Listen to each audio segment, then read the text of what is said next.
Baby doll gets in the room and closes the door, breathing heavily. She says they almost died out there. A swift hand slides over her back as a voice tells her, the world is ending, so why don't we do it one last time? That cuck boyfriend of yours wouldn't do shit even if he found out. But then she notices the thirsty blonde guy has a bite mark on his forearm and asks, what is that? Brad just shrugs. Nothing big, just one of those crazy guys out there bit my arm. And this lobotomized hoe actually accepts it. The football match begins, balls hitting the field, but shortly after the guy stops moving. He doesn't have that Cristiano Ronaldo stamina.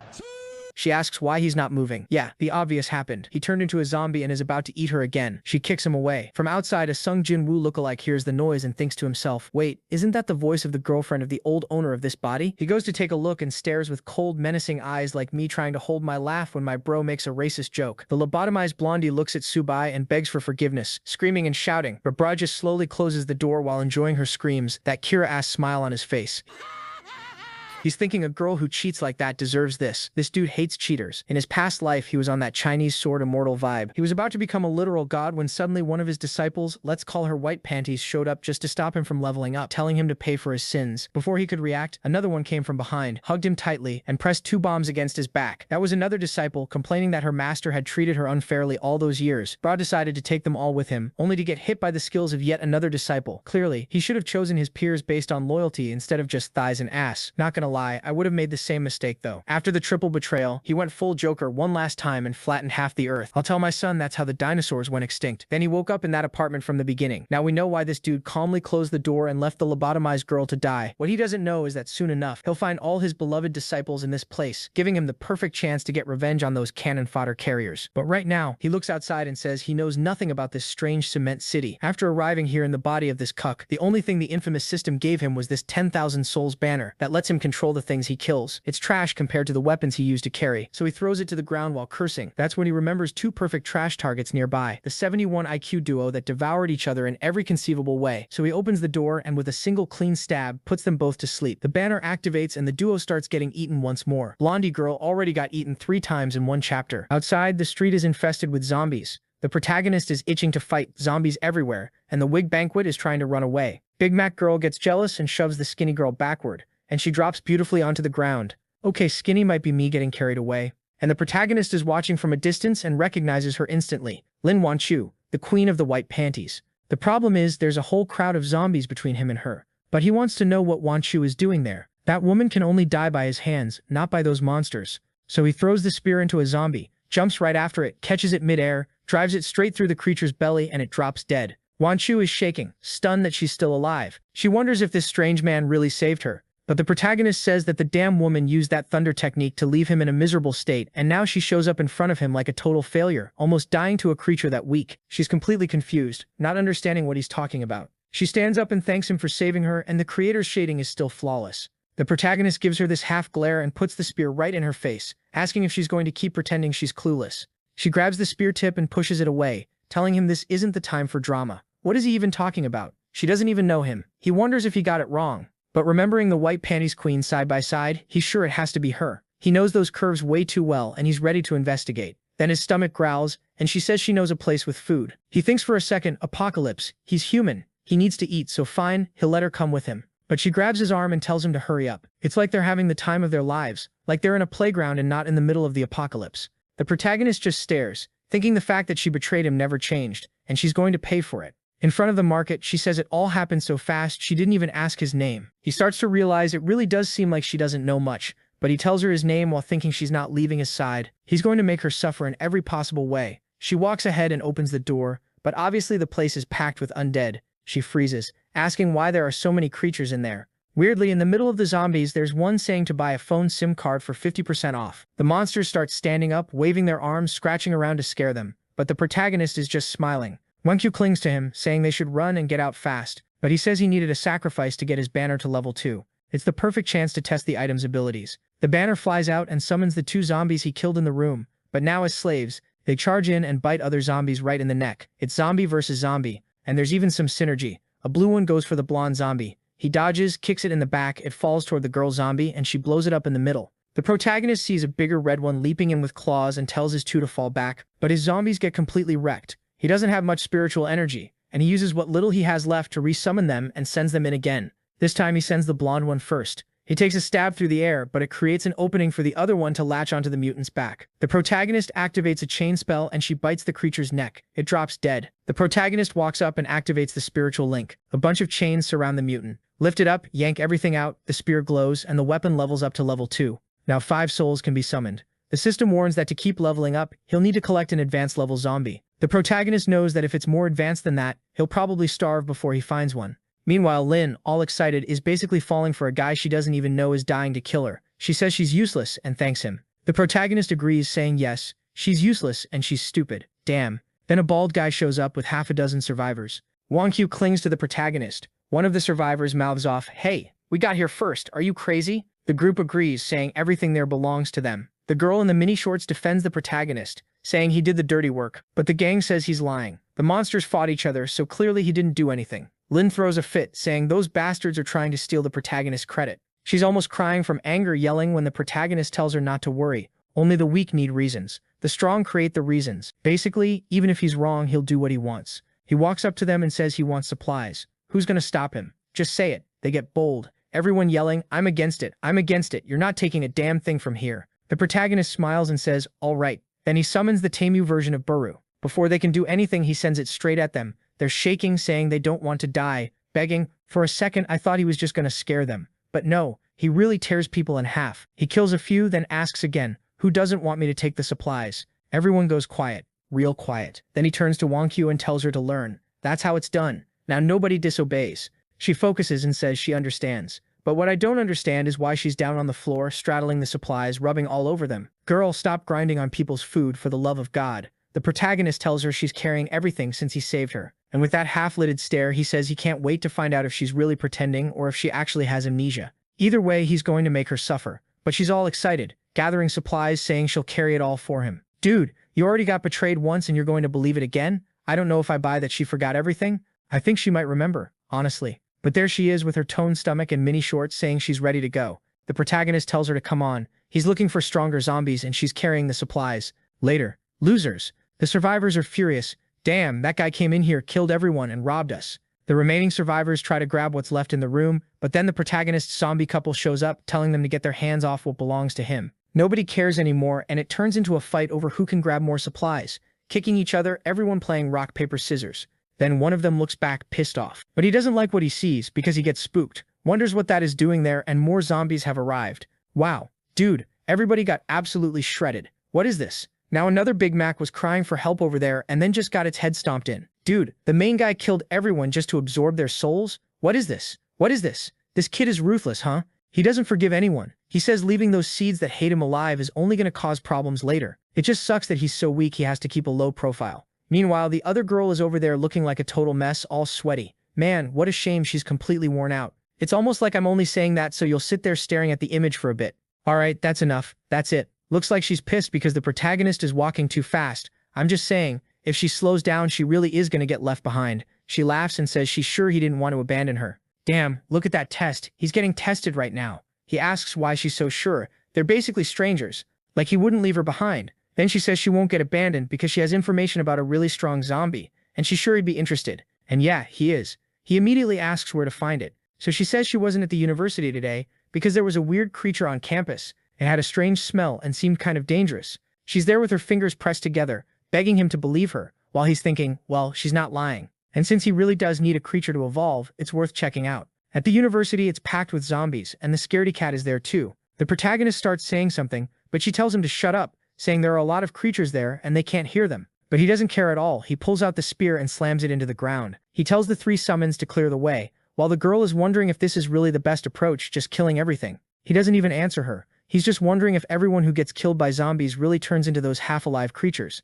Suddenly, they hear screaming. Leaning against a wall, there's a trio telling the creatures not to come closer. One of the monsters lunges. The guy stretches out his big axe. But not only does he lose the axe, he also gets it stuck in his shoulder, completely useless. The zombie obviously is still alive, and then it lunges again. Someone blocks the attack and smashes it right in the middle of the head. The guy is yelling for everyone to fall back. They needed to regroup. These things were way above their level. Wonq recognizes them as Gu Ming and Li Ming Xuan. But what were they doing in a place like this? The protagonist asks why that matters. Does she think he's going to save those people? She grabs his hand and starts running. He's kind of confused. Wait, you don't want to save them? She says unfortunately she doesn't have the strength to rescue her classmates. He thinks she really doesn't seem to remember anything. Because she used to be strong, so where did her strength go? I'll tell you where it went. But then suddenly the classmates spot them from far away and start yelling her name. Won-kyu, help please. We're gonna get eaten and killed. She's thinking this bastard is trying to drag the two of them down with everyone else. Or maybe it's because they passed like half a meter away from the creatures.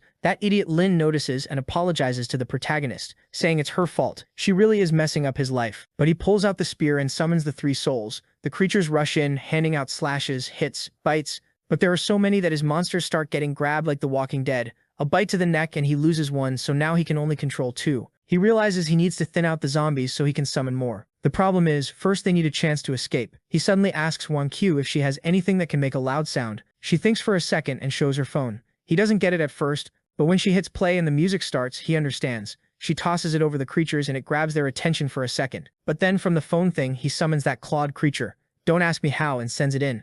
It attacks and tears through everything with chains ripping people apart. She's shocked that such a dumb distraction worked, but he just says they don't have time to think. He grabs her arm and drags her away. In another part of the school, she's exhausted on the floor, like she just stepped out of the shower. She says once again she owes him. If it weren't for him, she'd be dead. He says it doesn't matter. They need to locate that high-ranking zombie fast. But then we see some other people come in through the door too, and she manages to hide. The greedy ones get all excited. Won-kyu, this is great. You brought a bunch of supplies and saved everyone. They start surrounding her from all sides, and these guys are trying to take way more than they should. Obviously, she doesn't want to be someone's meal, and she says none of what she has is for them. But one of the guys looks her up and down and tells her to stop being disrespectful to the seniors. She has to help everyone survive, that's what matters.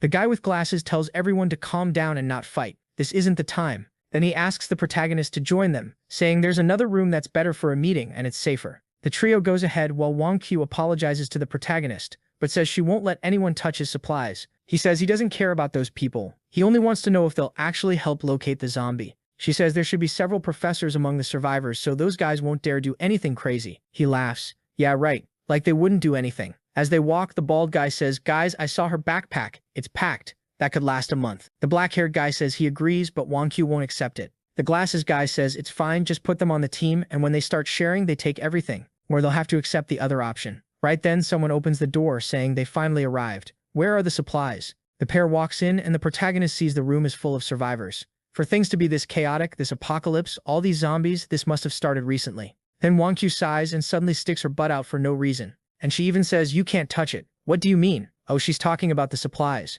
Relax. She says it all belongs to Subai. And the black-haired guy wants to know. One person. Why does he need so much stuff? But fine then, they'll buy it from him. He goes, hey girl, we'll pay 10 times the store price. You're definitely not gonna refuse, right? The protagonist gives that smile like he's about to do something nasty and says no, he won't refuse. Then the guy kneels and says, smart kid, let me see what's in that backpack so I can buy it. But suddenly there's a claw at his neck, and the protagonist says unfortunately his friend here isn't in the mood for that. Everyone freaks out, running around asking where the hell that thing came from, while the guy backs away, wondering why it looks like the creature isn't attacking Subai. Then the protagonist says the bastard got 2 of his subordinates killed and now he's trying to steal the supplies too. The guy tries to explain, but the protagonist stomps him in the chest, and he starts coughing up blood. Then the protagonist says he'll have to kill him and use his corpse to make up for the earlier loss. The guy calls for his friends, begging for help, but that's how it goes, friendship disappears real fast. Everyone starts yelling that it was that idiot's idea to steal the supplies. The poor guy on the floor can't believe he risked so much to get supplies for everyone just to get betrayed like this. He begs Won-kyu for help, but she stays silent and sighs.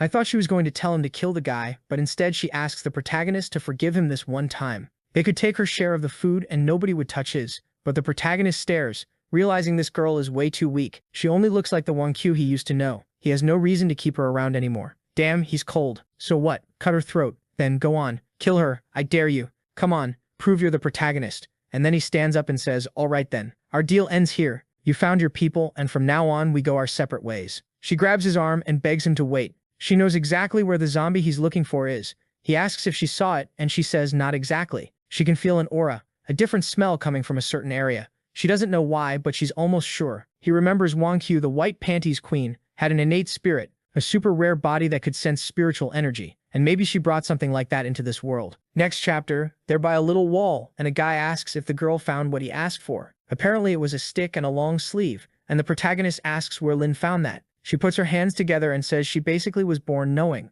because she has a tracking ability, and from now on she would be his sword. The protagonist pats her shoulder and says, fine, she'll be his second disciple. She has a spiritual body, so she has good potential. Maybe one day she could even surpass him. She says she'd never even dream of that. She just wants to serve by his side and make his life easier. He looks at her like, what is this? Lifts her chin and asks, you're gonna call me senior? And she calls him master. Yeah, I'm not even gonna tell you what happens next in that temple. But now, back in reality, he's furious. He doesn't know how that damn girl lost her memories. But the good part is she can still be killed. And now it's time for the pretty disciple to become part of that banner. He's already thinking about sending her to the other side when she suddenly takes his hand and asks him to trust her. There's a creature coming this way. The poor guy is stunned, laughing up at the sky, thinking how ironic it is. Again, he's in a situation where he needs her. If she really has that innate body, she's perfect for finding creatures. Yeah, that's what you need the body for, you creep. Outside, there's a literal giant crocodile saying it can feel a strong presence of spiritual energy. Those weak creatures were useless. It smashes through the wall, freaking everyone out, and the protagonist immediately realizes this is the creature she mentioned. A mutant that's half human, half snake. And it barges right into the room, grabbing people right away. The onlookers want to run while the protagonist just stands there, and Won-Kyu says that's the creature she was sensing. And the weirdest part is it seems to have spiritual energy. The protagonist thinks it's strange. Why would a creature from this world have spiritual energy? That shouldn't exist here. Then the creature says it can smell that energy. My god, all they talk about is energy. But for now, it's going to start its banquet with a few humans. It grabs the first one and is about to toss him into its huge throat. Then the young teacher makes an offer. Please, save us. We'll do whatever you want. He stares and asks what their lives have to do with him. She says she doesn't know, but she can pay money. She'll pay for protection. He says he's not interested. What he's really interested in is everyone dying so he can collect their souls. While he's saying that and someone gets eaten by the snake, suddenly his zombie comes from behind and smashes the back of its neck. The big snake drops straight to the floor. His blonde zombie climbs onto its back to go for the neck. Full attack on Titan, but the snake twists around like it's doing a full 360. Then it uses its long tongue and wraps it around the zombie's body. Right away, the snake knows who has that spiritual energy. No wonder the smell was so strong here. But then the blonde zombie knees it in the jaw.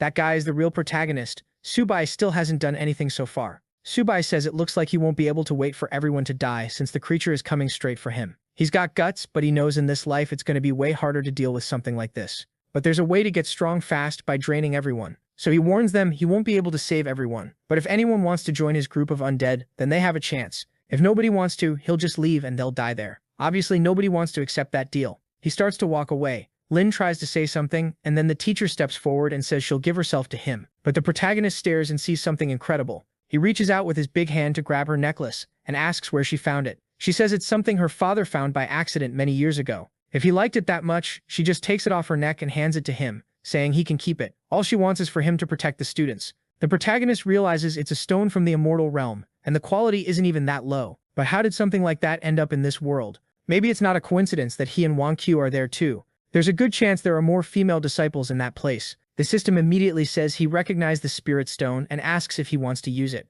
Not only would he get stronger, he'd also be able to control stronger creatures. Seeing the item will actually be useful. He says he accepts the teacher's offer and that they can hide there. But the big snake is furious, because it looks like it wanted that item too. He thought the energy it sensed had come from, like, the protagonist or the girl the boss wants to throw down. But the protagonist sits there to absorb it, while telling the blonde kid to hold the fight. The creature charges in, slash to the neck, then the stomach. Then it gets its arm squeezed, it blasts up into the ceiling, and the snake glances back. It notices that kid's aura is getting stronger. Looks like he's breaking through, and it has to stop that right now. So it lands a heavy punch on the protagonist creature, and sends it flying far away. With him unprotected, it basically tells him to die and goes in for the kill. But suddenly the protagonist makes it stop just by saying it's too loud. Then he says it can pay for its sins, since his banner needed the sacrifice of a beast, and the perfect target just showed up. The snake is trembling, and he asks what the problem is. Right then, his creature, the one that got thrown away, shows up and grabs the snake by the neck. The monster evolved from common class to evolutionary class.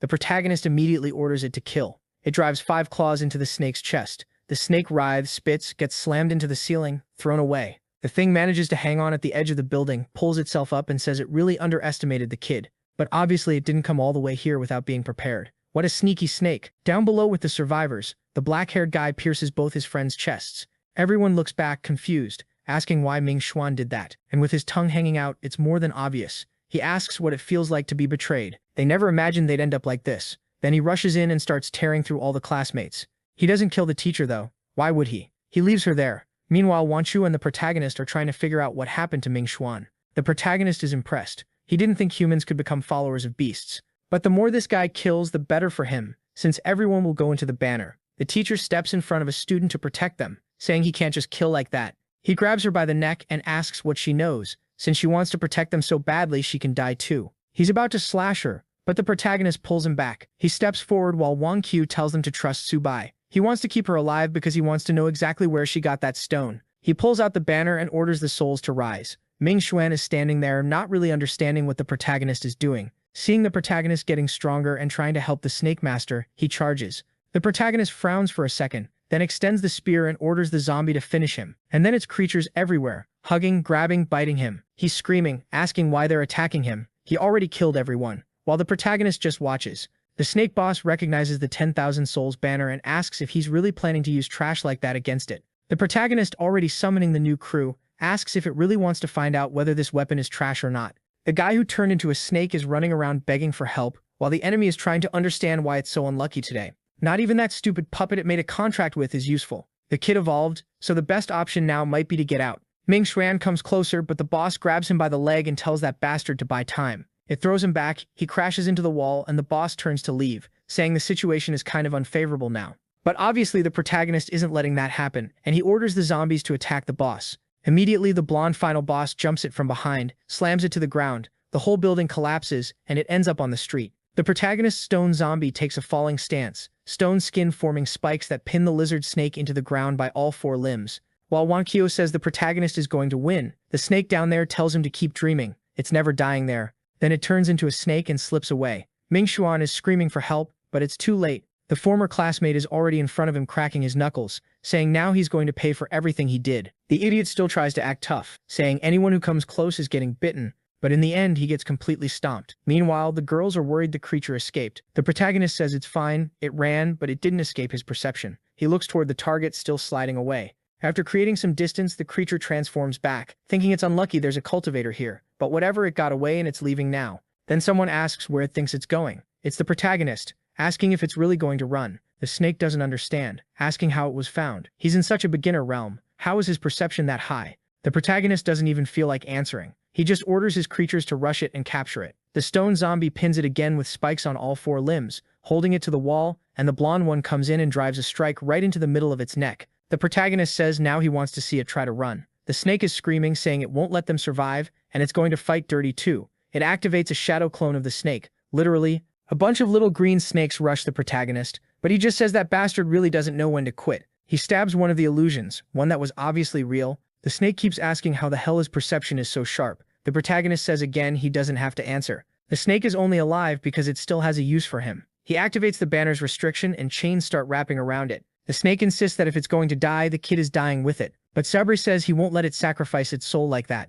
He activates the divine image and the creature immediately recognizes the power of a god. Then it realizes the person in front of it is the reincarnation of an ancient ancestor. It tries to beg for forgiveness, but it's too late. The system congratulates him for killing an advanced beast. He advances a realm and can now control up to 10 beasts. Since he reached level 3, the staff's advanced mode awakens. With one hand in his pocket, the shameless guy says he didn't expect you could use the spear like that. Since he has this thing, he can build an army. For no reason, he tosses it upward. While his disciples are waiting back at the building, the teacher asks how Wang Qiu met that boy. Wang Qiu says she doesn't really know, but she felt déjà vu when she saw him the first time. As soon as she says that, the protagonist walks into the room and she happily goes to greet him. He immediately tells her to stay back. He's too much of a man for that. Then he takes the stone from his pocket and tells the teacher to say where there are more, right now. She repeats what she already said. It belongs to her father and she has no idea where he got it. If he wants to know, he'll have to ask her father. He tells her to give the information already. But then she says if he really wants to meet her father, they'll need a second deal. The last time she spoke to her father was 3 days ago, and he was trapped somewhere waiting for rescue. If he wants that information, he has to promise he'll save the people there. The protagonist realizes, this woman's trying to use me to save people. But since he'll profit from it, he says fine, I'll go with you. But you should know that if you're lying to me, not only you, but everyone with your father is going to die. She immediately realizes he's not joking and says he can be sure her father is there. Then she tells everyone to get up because they're leaving with Subai. People stand up looking sad because their friends died. Some cry, others celebrate. The protagonist pulls out the staff and says, no body can be wasted. Chains appear sticking to everyone's necks and souls start getting pulled out. With that, he takes control of 10 souls total. Looking at the kids group, there are 4 women and 1 idiot left. Just so it's not 100% female for the harem. The teacher asks what he did with the bodies. He says he did what's natural, made sure everyone got maximum use and now they're puppets under his control. Nobody wants to question it and they just thank him, scared they'll be next. On the way through the streets, they thank him, saying if it weren't for him killing the monsters, they would have died to some creature or starved. The protagonist ignores them completely, only thinking that since he evolved, he got a perception buff. Now he should be able to use some higher level magic. He dives back into his sea of consciousness to try to find an item. He calls for something and stares at what appears in his hand.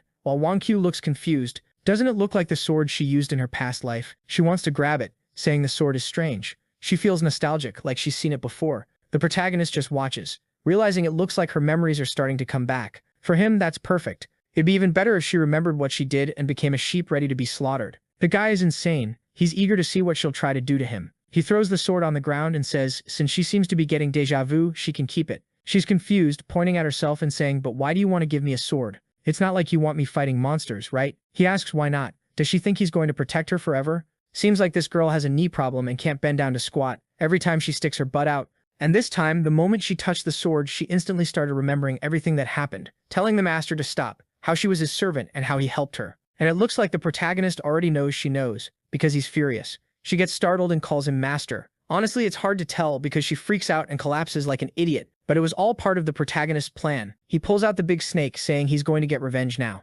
Instead of killing her, he wraps her up in the serpent and everyone is shocked. The teacher tries to stop it, but it's too late. The girl is getting completely crushed, tongue out. The teacher grabs the snake, trying to pull it off her. What is happening? The protagonist crouches beside her, taps the spear and asks if she remembered. She tries to play dumb. Remember what, Mr. Subai? What are you talking about? The teacher says she's a good kid. Why is he acting like this? Good kid, no. Calm down too, lady. The protagonist is confused. He sensed she remembered something. But at the same time, her reaction doesn't seem fake. Did she restore her memories for a short moment and then lose them again? He decides to investigate himself and activates Soul Search. But he only finds apocalypse scenes. Nobody can fake memories, so she probably lost what she recovered from the past. Either way, it's not fun killing her if she doesn't know what she did to him, so he dismisses the snake. Yeah, girl, if I were you, I'd stay away from this guy. Clearly, at any moment, he might kill you. That casual, abusive relationship. Then the sword starts falling apart, and he just tells them to hurry up and warns that item doesn't suit her. Wang Qian, though, is wondering why she suddenly yelled master, and why she now feels even more familiar with him. The protagonist, on the other hand, just wants to know if some god is messing with him. He needs to investigate fast to understand why all of this is happening. They arrive at a bunch of buildings that are completely destroyed, and the teacher explains that's where her father was last found. The protagonist is already like, well, if that's how it is, let's go already. Obviously, the rest of the group is in shock, saying they're not going with him. No, they're gonna stay there waiting. They wouldn't be much use anyway, blah blah blah. The protagonist cuts them off and says, whatever, stay outside. In the end, you've got nothing to do with me. Idiots, because if a monster shows up, who's gonna protect you? The teacher, not stupid, ditches everyone and goes with the protagonist. The trio of morons is like, whew, finally that guy's gone. I thought he was gonna kill us any second. We got out alive this time. Yeah, after saying that, they're definitely gonna die. The three are getting close to the building when Wang Qiu feels like something's going on. Up ahead, some cops are unloading on zombies, calling for backup, for help. Except the protagonist isn't exactly the type to send help for free. He's already figured out the zombie situation. Snakes and everything coming up behind the soldiers. The poor guys obviously think they're about to get slaughtered and start scattering. But the protagonist crew heads straight toward the zombie crowd. There are a ton of zombies, but his creatures are literally sweeping through them. The cops don't understand why the monsters suddenly started fighting each other. The fight keeps going, and the cops realize they're screwed if they try to evacuate now. Their only chance is sending in an awakened. The guy in the back says there's no way they'd send powerful people to save cannon fodder like them. The captain, though, readies his weapon and says they're gonna die there fighting. Nobody's backing down, even if nobody comes to save them. Then he looks out into the street and sees the protagonist coming with a trio. And weirdly, they look really calm. When he walks right through the rubble, the soldiers are aiming over. They tell him to stop and identify himself. The guy next to the captain asks if they should shoot. He doesn't look like someone they can handle. I don't get it. The protagonist completely ignores them and just keeps walking. So the captain steps out from the rubble and asks which one of them is an awakened. The protagonist looks confused, turns around and asks what an awakened even is. Now the captain's confused too. Wait, this kid isn't one? Or maybe he is, but he's not a registered awakened. That would be even worse. Then the teacher says they're there to find someone. Her father, Li Zhenghao. The soldier says he's on the rescue list. Seems like an important person. Subai asks where he is. The cop says he has the coordinates, but unfortunately it's right in the heart of the mess, so it'll be extremely hard to get there. Right then, another wall collapses and a bunch of zombies pour in, and the guy opens fire. The cop says if the kid isn't helping any other group, he could help the government. The protagonist negotiates and says he'll help if they take him to the target he's looking for. As soon as the guy agrees, he sends the snake and the blonde kid charging in. Now the snake is breathing fire on the creatures. The soldiers are totally confused, saying that power is kind of insane, but the friend says it's actually normal. Awakened are that strong, and the one in front of them is probably different, because he's way stronger than a lot of others he's seen. At minimum, he's an impressive C rank. All that drama just to say a trash rank like that. Suddenly, Wang Qiu says something's coming from above. Someone drops down, warning that nobody steps on this territory without permission. A huge samurai drops between the protagonist and the cop. Even Subai is freaked out, saying this creature's rank is higher than he expected to run into right now. The thing points its staff and summons another zombie army while the protagonist's friends ask how they're supposed to deal with this. He's excited for the fight though. Not only can he farm experience from countless souls, he can also put this guy on the banner. He tells the girls to step back because he's got new prey. His goal is to build an army of intelligent, independent creatures. He sends the snake, the zombie, everyone straight in. The blonde kid goes first and throws an attack, but the knight blocks it and immediately realizes the kid seems to be controlling the undead. That kind of power is insanely dangerous. He needs to eliminate someone like that right now. The creature starts cutting loose easily and goes on the offensive, while the protagonist realizes this bastard really has serious combat power. Where did an undead like this even come from? Scene changes. We see someone watching the fight from far away, thinking he found easy prey, and he calls the boss. A purple shadow appears, saying they found a cultivator who controls zombies. The guy gives the order to finish off the kid. Back in the fight, the big skeleton comes in to crush all the girls, and the protagonist clings to it. The kid's standing there with his eyes closed, thinking this creature is way too full of itself if it thinks it can stop him like that. Then he pulls Wang Qiu's sword, blocks the big attack, and the monster is confused. A giant cultivator appears in front of them, and everyone recognizes it as a divine avatar. The skeleton tries to run from the fight. Get back here. The protagonist asks where the bastard thinks he's going and activates the phoenix cry, launching the bird straight at it and piercing it through the chest. Everyone is shocked. He summoned a phoenix. Then the protagonist activates the banner and chains start wrapping around the skeleton. Congratulations to the user for defeating a commander-level creature. Looks like it was basically boss tier, because it becomes a boss bar he can control. While the girls are helping him, the skeleton starts talking to him. He didn't even know the spear could talk. No, wait, the spear now has the spirit of the skeleton he just defeated, and it's feeding energy into his back again. The protagonist smiles. He clearly liked the boost. That's literally what he says. He thanks the skeleton for offering that spiritual power. The creature says he can count on it, because now that it's seen the kid's level, it knows that if it stays by his side, it can reach the peak again. As long as it gives its best serving its master, it'll resurrect even stronger. Lina asks if the protagonist is okay. She sees blood at the corner of his mouth, but at the same time she's asking. She's confused too, because earlier he suddenly tried to kill her. That's a fair concern. The protagonist, as always, has people talking to him while he's thinking about something else, and doesn't care about anyone. He just wants to know where the spirit stones are, because he needs them urgently, and he doesn't stop. He tells the cops, "Come on, take me to Zhenghao." Now that I think about it, does it never get dark in this story? Haven't we been on the same day for like 15 chapters and he still hasn't slept? Or am I losing it? More beat-up zombies start approaching, and the protagonist just calls the skeleton and tells it to handle it. The creature shouts for everyone to kneel before the master, and they do. Everyone drops to their knees. The cops are in shock. This kid alone was fighting hundreds of creatures. There really is something different about him. And the teacher is already interested. Someone with that kind of strength could be a hero. Scene changes to a Japanese temple. There's an old man sitting there asking what this business is about. The nether bone-woven dead. In a floating window, someone says he can trust it. It's absolutely true. They even have some images of the scene. The guy watches the video with the divine avatar and the phoenix. Looks like the master also came to this world. I thought it was just another one of the protagonist's servants. I thought he only had women. I respected that more. And the kid is already giving the order to use all forces to kill this guy as fast as possible, before he progresses. The glasses guy just says he understands and will obey. Scene changes again. A horde is walking toward the building. Inside, a bunch of suit and tie types are finding out about the psycho who's making all the monsters kneel. The protagonist and company are getting closer, but from the sky an object approaches, and suddenly a spinning Beyblade-looking thing comes in. The skeleton warns the protagonist, jumps out of the weapon to tank it and manages to block, but an East Asian guy appears in front of him. It's one of Nether Skeleton's old friends, asking why he switched sides. He says he didn't switch sides, he just got a new master. That's exactly what switching sides means. The skeleton tells the bastard to move, and the guy smiles and says he's too arrogant. Does he think he can order people around? Then he summons more skeletons. It's nothing but skeletons. The protagonist looks them over like he always does, thinking the creature seems strong, but not strong enough. He calls Wang Qiu and tells her to pay attention to this move. He throws some attacks and creates the phoenix again. She watches but says she doesn't feel anything. Was she supposed to remember something? The phoenix explodes in the sky and the creatures can't even move. The protagonist calls for Old Jian, that's the skeleton's name, and tells him to finish it. Old Jian thanks his master for the chance at revenge, and charges the East Asian guy. He smashes him in the head and the skull goes flying. With that, the protagonist gains more experience for killing another commander-level creature. Classic, they're trying to kill him, but they're just feeding him. The protagonist tells the skeleton he can keep the body, and yeah, he's the king of sucking things dry too. Everyone in this series knows how to drain something. The suit guys upstairs seeing this get excited, saying the rescuers have arrived. But right then a paw slams into the window and starts dragging the building. There's a huge headless beast up there. Even the skeleton warns the protagonist that this creature is packed with spiritual energy. Looks like this bone bird already killed another group that had awakened people. The giant old man says it's over, that everyone's probably going to die there. Real motivating, fighting for his life. And yeah, they probably drew him with a little more care, so he must be the teacher's father. The glasses guy is watching from far away, saying the master wants that kid dead, but he can tell the boss doesn't believe he can do it, so he's going to show what he's capable of. The bird screams at everyone that they're going to turn into food, and the thing actually has skills. It creates 6 clones, one of each color and element, and lets out a huge screech.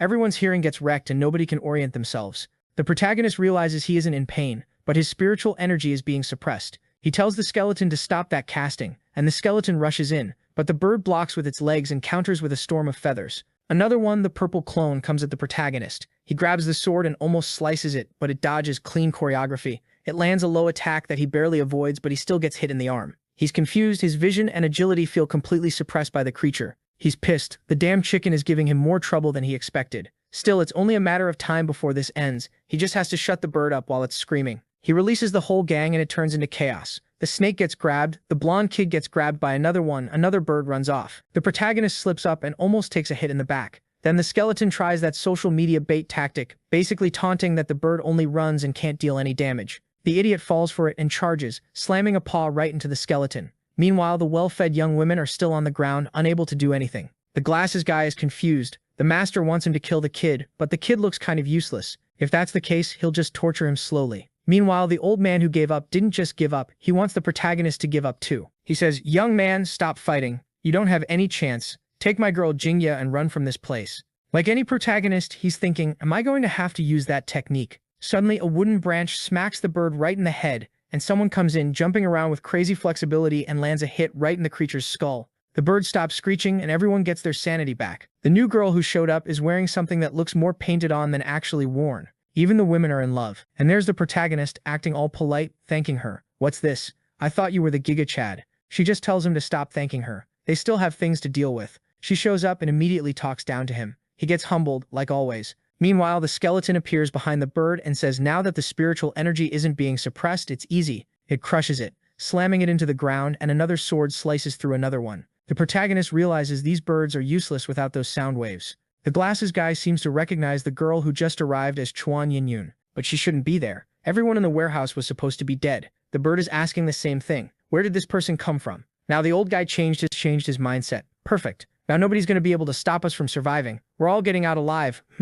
Are the birds going to turn on them and kill everyone? Right then, the teacher warns that they're switching targets, and it looks like they're about to attack the survivors. The skeleton says that bastard isn't getting out alive, but he only manages to stop the yellow one, while the green one closes in on the building. Then it throws some green poison in there and actually starts killing everyone. And man, poor old guy, he said 1,000 times he was going to die and didn't. The moment he said, "I'm going to survive," he died. He's there like daughter and she's screaming, "Dad, don't die." But it's too late. Things calm down for a second because she's about to go into that awakening state. The blonde immediately realizes the girl is about to awaken. The problem is the energy is way too chaotic and her body could explode. The protagonist has never even heard of this awakening thing. Like, what is that? He grabs the girl without caring, pulls her in at just the right angle, puts up a barrier, slams a hand into her back and says he's going to guide her through this evolution. He even forms a cocoon around the two of them. I'm not understanding anything here. The one who does understand is Wan Shu, because she immediately remembers the master used to do this energy infusion on her. She didn't like it at all. Is she jealous? What's your problem? The guy is saving the teacher so she doesn't explode, and she's over there acting dramatic. Next chapter starts with the woman standing there shaky, and the protagonist tells her to test the ability she gained. Poor teacher looks like she really suffered, because she came back the way she came into the world. Meanwhile, the green bird is screaming, saying they're idiots and now nobody's going to stop him. But then the teacher tells him to go back down to the ground. Lightning shows up around his wings, he loses control, and he drops like an idiot. Everyone's confused. Looks like she has some kind of power where she says something and it happens. And she's already farming aura like, that's right, my ability is words become reality. Thanks to Master Bai, I managed to master this technique. So it's easy, huh? Just say it and it happens. Great. Then he tells the skeleton to kill the bird and tells the girl to save her father. The creature charges, slams the ground, and at the same time the protagonist activates capture. The glasses guy realizes this kid really does have some weird power. The mission to kill everyone in the warehouse failed. For killing another commander-level creature, the protagonist's staff levels up again, and he's about to take control of the bird, because he's 2 for 2 on bosses now. The bird is there saying he didn't expect to end up in the same situation again. The big skeleton tells him he should be grateful, while the protagonist just stares at them and tells the bird to explain how to neutralize the poison already. The bird doesn't really want to talk until the skeleton smacks him on the head, forcing the bastard to reveal that if you suck out the poison, it dissipates. Everything in this story comes down to sucking things out. Huh. What kind of artist and author is this? Explain that properly for us. The teacher runs upstairs in a panic, gets to the room and yells for the poison to leave Zheng Hao's body. The father is just lying there, doing nothing, and then she's the one who starts coughing up blood. The protagonist says the words become reality. Ability is strong, but it demands an absurd amount of spiritual energy.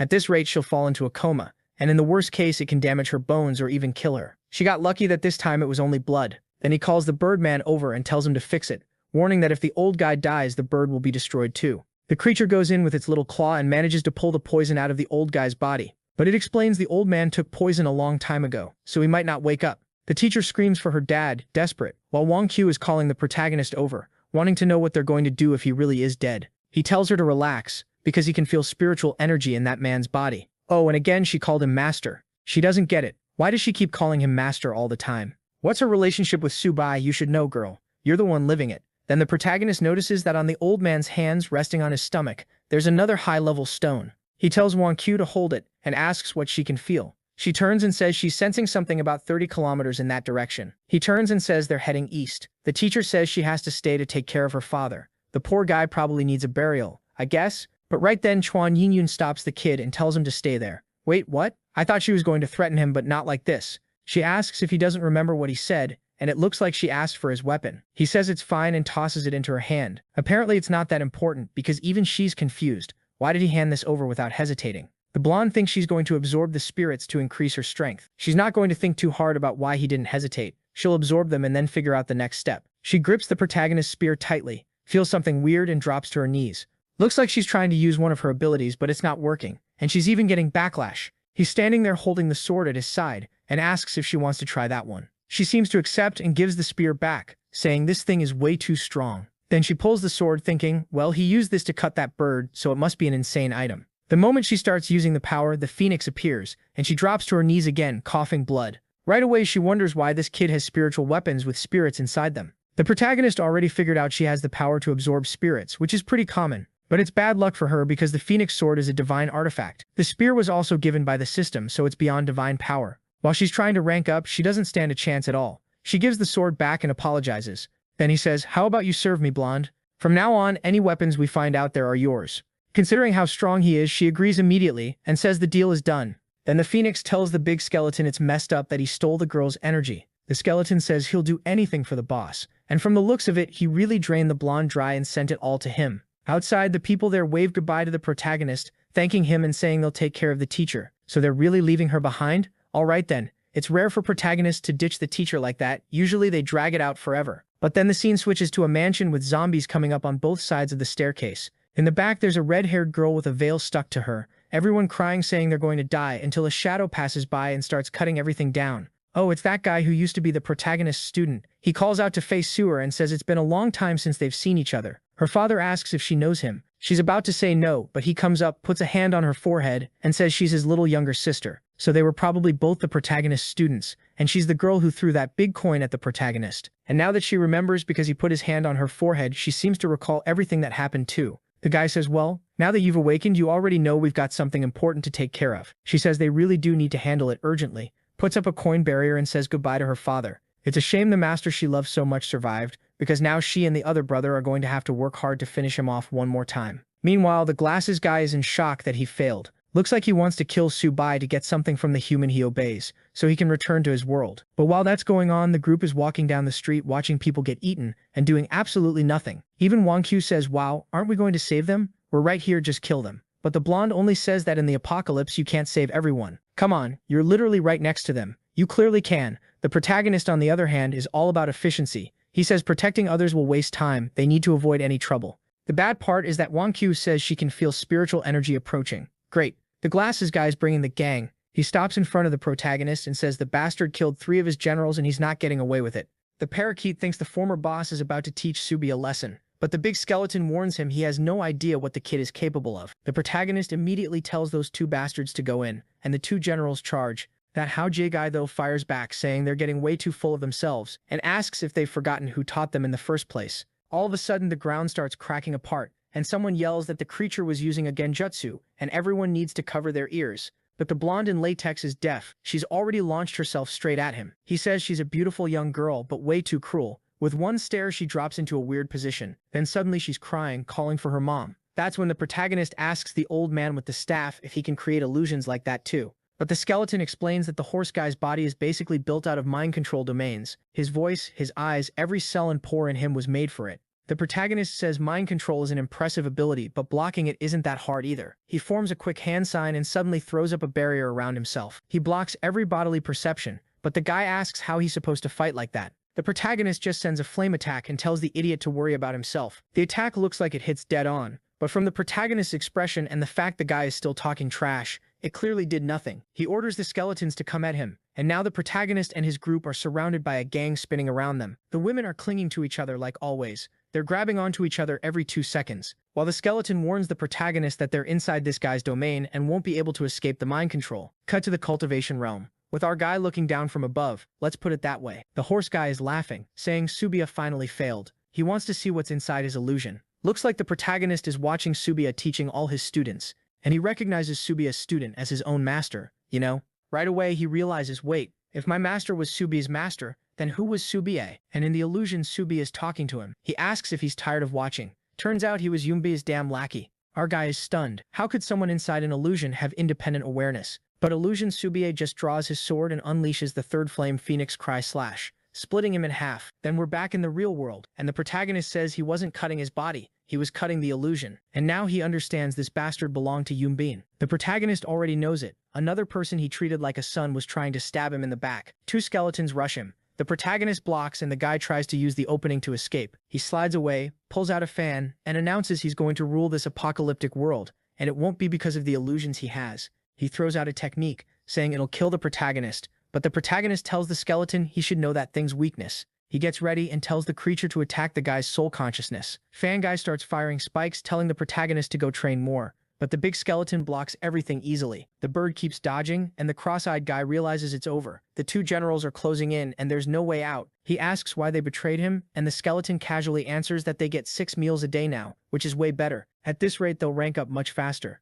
The glasses-wearing loser starts to realize he got betrayed because he's weaker than Subi, but he still throws his 2 sticks away and says with the treasures he has, nobody can kill him. But he gets distracted, and here comes the latex girl from behind. She smacks his hand, knocks the fan away, and he hits the ground while she's drawn like she stepped out of a poster. Seriously, artist, relax. She smacks the fan against herself and suddenly has a fit. Out of nowhere like that, even I jumped. The fan drops to the ground and the guy grabs it, but it's not responding anymore. Yeah, she absorbed the energy and even followed up with a clean kick. She turns around all shaky and tells the protagonist it's done. She absorbed the treasure, so now it's easy. The skeleton and the bird rush in again and capture him. They're about to eat the guy's soul. What is this? Some soul-devouring squad? They eat souls. They eat the weapon's soul. They take everything. There won't be anything left of the kid. They start arguing over who gets to eat him, and the protagonist tells them to split it down the middle. They thank him. As they're about to devour his soul, they ask how Subai knew this guy's weakness. They have no idea, but they've learned it's smart to just obey Subai, and both of them absorb what's left of him. They start celebrating, saying the energy is insane and they're about to evolve again. They refine the energy and pass part of it to the protagonist,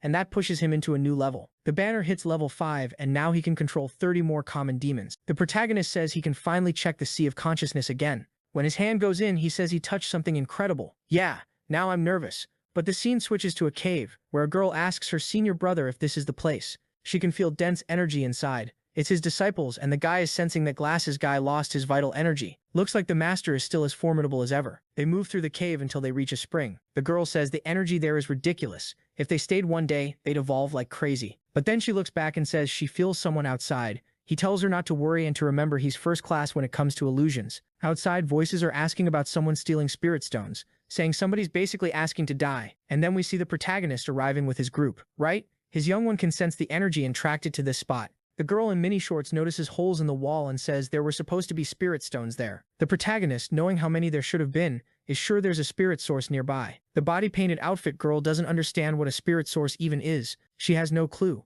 But judging by how interested he is, it must be good. Meanwhile, the spirit inside the staff is getting anxious. They go deeper into the cave, but run into 2 random guys fighting, competing over a staff. The body-painted girl says there's steel arm and bronze leg, 2 of the people who awakened earlier. Supposedly one guy's leg and the other guy's arm are indestructible, like not even a rocket explosion can take them out. The protagonist starts wondering if they rank above him. Wang Q points at the ground and asks if they mean that staff there. It just looks like a twig. But the latex blonde is sure it has to be some kind of illusion. Something is affecting this place. Wang Q says, yeah, something's off. She's smelling something that feels unfamiliar and familiar at the same time. The protagonist is sure. In her past life she lived near springs like these, so there has to be something like that nearby. If she tracked it, then it must be that dishonest disciple. Suddenly the two guys fighting say they feel uncomfortable with so many people watching. How about they deal with them first? They both rush in, but the latex girl says they don't even deserve to fight the protagonist, so she'll handle it. She jumps in and starts trading blows. The staff swings at one of them, but he blocks it with his hand. He recognizes her as the Weapon King and says, unfortunately,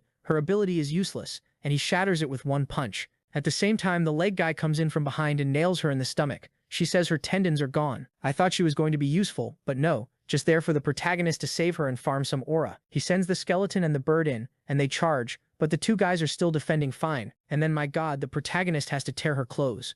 Like he even needed to, let's be honest, because her and nothing aren't that different. But he says he needs to repair her tendons urgently. Shadow clone jutsu, a slap on the girl and a ton of energy flowing. Meanwhile, Wang Q is still suffering, saying he's using that intimate healing again. At the same time, the fist guy is smashing the skeleton to pieces. Even the protagonist's creatures are getting wrecked. The bird gets completely shredded. The other one eats a whole combo, then another kick. Back at the spring, the two disciples are farming energy, saying the fight outside sounds intense. The guy says it has to be their dear master, and she says she can't wait for them to evolve and finish him off. Next chapter, after I said there wasn't any clothing left, there's literally nothing left for the blonde now, just a tiny strip. Meanwhile, the other fools are getting thrown into the wall, completely wrecked, and the fist guy says it's a disgrace that the Weapon Queen is being treated like this. She's really been put in a miserable state. The well-covered girl is shocked and tells the protagonist they should run. Those two have gotten stronger in a way that makes no sense. But the fist guy suddenly charges the protagonist and tries to kick the sword. What happens? His leg gets cut. Congrats, genius. He's standing there in shock,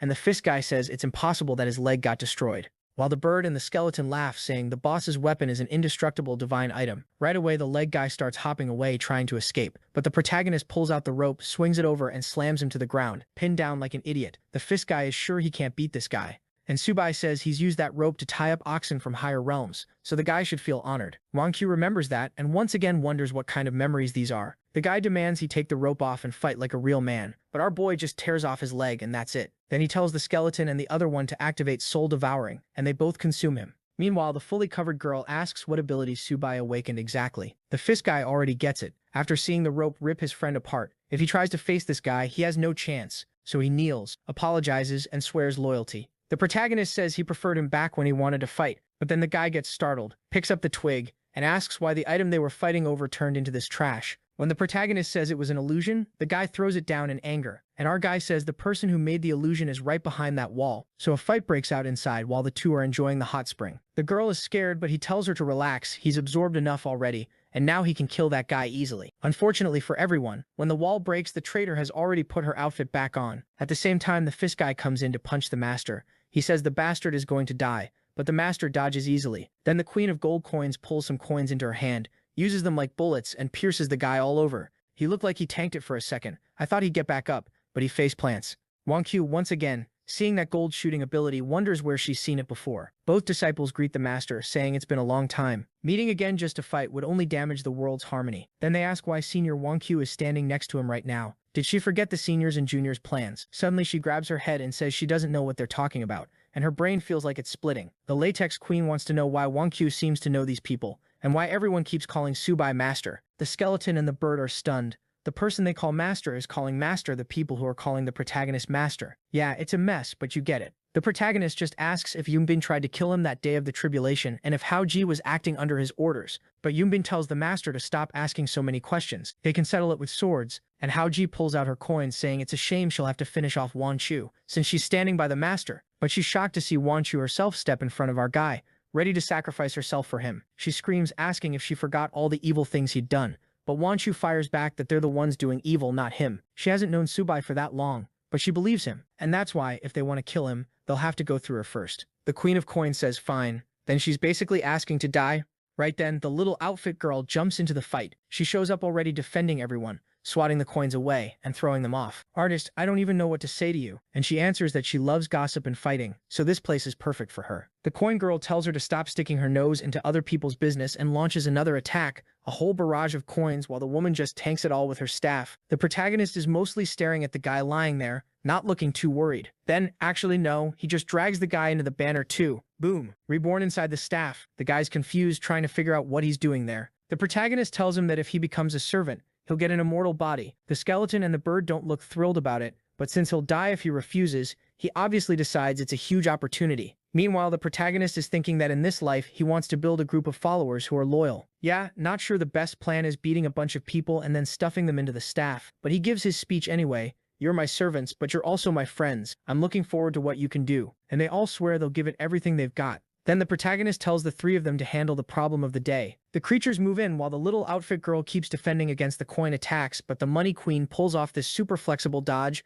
drops into a stretch on the ground and says she expected someone who practiced demonic arts for so long to be skilled. But he should remember this technique. She summons that giant coin from the beginning again and activates Treasure Fall, slamming the skeleton into the ground. At the same time, the steel fist charges the other master, but one look and he drops like a complete idiot. The guy even looks at Subai and asks if he's really accepting trash like that as disciples. He's fallen so far, and since that's how it is, he wants to challenge him to a sword technique duel, something Subai himself taught him. He immediately attacks the protagonist. Wang Qiu says the energy is massive. The protagonist recognizes it as one of the strongest techniques he ever created. The only way to block it is by summoning the Wall of Swords. The disciple's blade crashes straight into the sword wall. These guys are really playing sword games, huh? Watching all this, Wang Qiu seems to be recovering more and more of her memories. She's seen all those techniques before. The disciple keeps pressing forward, throwing a chain of attacks at the protagonist. He thinks he found an opening and goes for a clean hit, but again he runs into the sword barrier, his blade almost at the protagonist's neck, when the protagonist tells him his sword still isn't sharp enough. Then the disciple's sword shatters completely. The girls cheer, saying that as expected from Subai, the guy never had a chance. The Queen of Coins is stunned. No wonder the master is the master. What she can't understand is why Wang Qiu is on this man's side now. No matter how incredible and strong he is, he deserves to die. The big skeleton says he doesn't care that he's trapped. As long as Subai is his master, everything's fine. But then the rebellious disciple slams his hand on the ground and says he learned everything the master taught, including that in war, nothing is wrong. Suddenly the broken sword fragments on the ground shoot toward the protagonist and slice his face. The protagonist yanks the staff's cord, manages to defend himself, and asks where he learned such a filthy technique. The disciple says that as long as he reaches his goal, nothing else matters. The blade is about to hit the protagonist's neck. Wang Qiu screams, "No," while the skeleton does nothing. The Queen of Coins thinks that as long as she can kill the master, it's fine, but her ally is acting disgusting. Then the Steel Hand King steps in and blocks the disciple's sword. The coin girl tells him to get lost, but he says he's not moving. He's here to protect Subai. Even the rebellious disciple is shocked that someone using normal abilities in this world could block his attack. The steel-armed guy says he feels bad about being a servant now, but if it's about facing the enemy who killed him, he's obviously going all out. He forces the sword back, extends his fist and punches him straight in the mouth, sending him to the ground and blowing him apart. The skeleton says something is ascending, and he starts lifting the coin too, throwing it into the sky. The Queen of Coins is horrified. How did a mere creature escape her prison? At the same time, the little bird lands on someone's shoulder, saying they're going to devour that woman. She raises another gold coin, and it looks like she's about to block. Meanwhile, the servant crawls out of the wall completely wrecked. He swears Steel Hand will be the next to die and uses the illusory swords technique, slamming him into the wall again. But in the middle of it, he gets distracted. The protagonist cord snakes in and binds him. Steel Hand thanks him for the help, steps in, winds up, lands a clean hook, then follows with a full JoJo-style combo. And the others aren't just standing around cheering, they jump in too. The disciple gets completely devoured, only his shell is left. Right away, someone says something's off. He felt like mud. The protagonist recognizes it as a body transfer technique, but it burns an absurd amount of energy. And then the guy appears again in front of them, rising out of another mud puddle, saying the master is here but only relying on treasures. He's supposed to be the sword master, so where's his real talent? Wang Qiu warns the protagonist not to fall for the trap, but the disciple keeps yelling, telling the junior to shut up. Then he fires an attack at her. Little Outfit says the situation is dangerous. The skeletons are shocked, but the protagonist just sends a sword to block it mid-flight. The disciple is sure his attack can't be blocked until the giant coin redirects his blade. When he starts to complain, his ally says he can't just kill the junior sister who's part of the plan, but he says someone who protects that master is useless. Now the Queen of Coins starts finding it weird. Why is he attacking one of them? That makes no sense. The disciple seems to realize he really did act strangely. He says he lost his head for a moment and thanks her for blocking the attack. She relaxes and says, "Good." He really is the man I respect. But while they're all caught up in that, the sword is sitting at the spring. That's when they realize the protagonist didn't block the attack. He threw it into the spring on purpose. The junior disciple asks if he's lost it. Then the water behind them starts trembling and an explosion shoots into the sky. Somehow the kid made a water phoenix. And they start realizing it's not just an illusion this time. The creature is actually alive. That's because the phoenix lived inside the sword, which absorbed energy and managed to materialize it. The junior disciple can't understand how that's possible. This world doesn't even have that much energy. The protagonist explains that a spring like this always has a guide, and the only substances that can guide it are a rhinoceros spirit or guiding mist. Since guiding mist doesn't exist in a world without spiritual energy, it has to be a rhinoceros spirit inside a crystal, an item that's useless to humans but necessary to create divine weapons. I don't understand any of this, but I'm guessing the sword has that rhinoceros attribute. So he threw it into the lake knowing it would act as the guide, and that's why the phoenix appeared.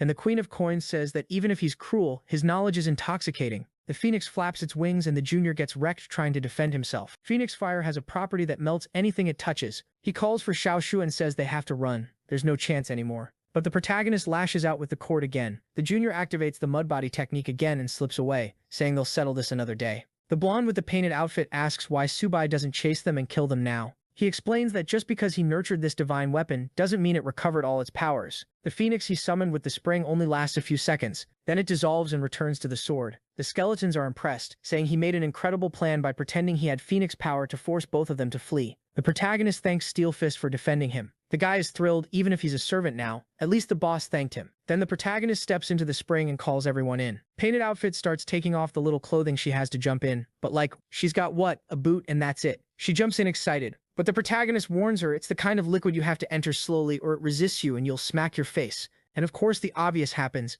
Everyone wants energy. The little skeletons get into the pool. Everybody's like, my god, I need more power. While the women are all shaking from the energy and the other one finally works up the courage and jumps in too. But as she enters and starts advancing realms, she gets more memories about how deep Subai's teachings are, how the two of them destroyed demons together. She also learns how to cause natural disasters and bring calamity to all humans. She finally understands why he's called Master and also why he's a demon. She's furious. Meanwhile, the protagonist is more focused on the fact that he advanced realms again. At this new level, his perception of everything around him is way sharper. He can even sense parts of his servant's thoughts. But then he's shocked to see Wan Chu stand up. Beautifully drawn, she pulls her sword, points it at the master and says he's a demon. He should have died a long time ago and today he's going to give up his life. Little Outfit wants to know why Sister Wan Chu is suddenly attacking Subai. Steel Arm realizes that a second ago she was weak, so where is that aura coming from? Both skeletons are sure there's no way to block that attack. And the protagonist realizes Wan Chu is recovering her memories as her strength returns too. And this is a blade strike he won't be able to block easily. He'll have to destroy the realm he just advanced to just to stop it. He's about to sacrifice it when suddenly she jolts and collapses beside him, passing out in the water out of nowhere. Steel Arm says he was going to defend him, it's just that she fainted. He was about to die for the kid. The protagonist just tells the skeletons to check what's going on with her. One of them explains her neural pathways are blocked, and that's what made her pass out. Probably a mind control technique. The protagonist realizes it's Yunibin's fault from the attack he used earlier. That damn former disciple was useful after all. And now that she's changed, unfortunately there's no reason to keep her around. The kid is about to slice her up, but Painted Outfit steps in front of her and tells him to breathe. If he wants to kill Sister Wan Chu, he'll have to kill her first. The protagonist just throws his sword into the wall and says that the moment they leave this place, the next time he sees Wan Chu, she's dead. He really just abandons her like that, not caring at all. And the protagonist knows it. With so many disciples hunting him, he'll have to kill everyone, or he'll be the one who ends up dead. The good part is that every spring like this always has an entrance to another world. It'll probably lead somewhere full of unknown, worrying things, but also opportunities. Down below, he finds a wall full of crystal. He walks up, puts his hand on it, and a space opens up, filling with smoke. He realizes the place has a dense concentration of spiritual energy, but it's almost poisonous and he can't absorb it. Still, with his resistance, he can stay there for at least 2 hours. Suddenly, some random dengue mosquito-looking bugs fly in, and the big skeleton appears at his side and starts killing them all. The system says he killed an advanced monster, and the banner gains another point of experience. The protagonist gets excited, because the creatures he'd been killing outside, those zombies, weren't even giving points anymore, meaning he can finally farm again. And he starts spinning the staff. The trio that had been inside again for a second decides to head back out and start killing everything. With that, the staff reaches level 6, and now it looks like it can instantly summon 100 souls. The main character's hyped, saying he needs to take even more advantage of this, and he starts summoning some creatures while mosquitoes just keep showing up nonstop. Back with the girls, the barely dressed one is at the fountain, and Wan Chu, the taller one, wakes up. She's staring at the barely dressed girl from behind, thinking about killing her, since she's friends with Subai, and the other girl can feel Wan Chu's intent to kill. She's already got the wooden staff ready, prepared for a fight. But then Wanchu hesitates and asks herself what's wrong with her. She was acting just like the protagonist, suddenly wanting to kill an innocent person. Can't complain about the artist, right? At least everything he draws is nice to look at. The barely dressed girl asks where Wanchu is going, but Wanchu just ignores her and walks off, wondering if she was really determined to kill that woman. All of that just because that girl was next to the master. She hates that man, and everything he did is unforgivable, but she also couldn't dirty her hands like that. Even so, she swears that one day he's going to die until she suddenly hears someone laughing. Her head starts hurting again, some birds fly past and she collapses unconscious.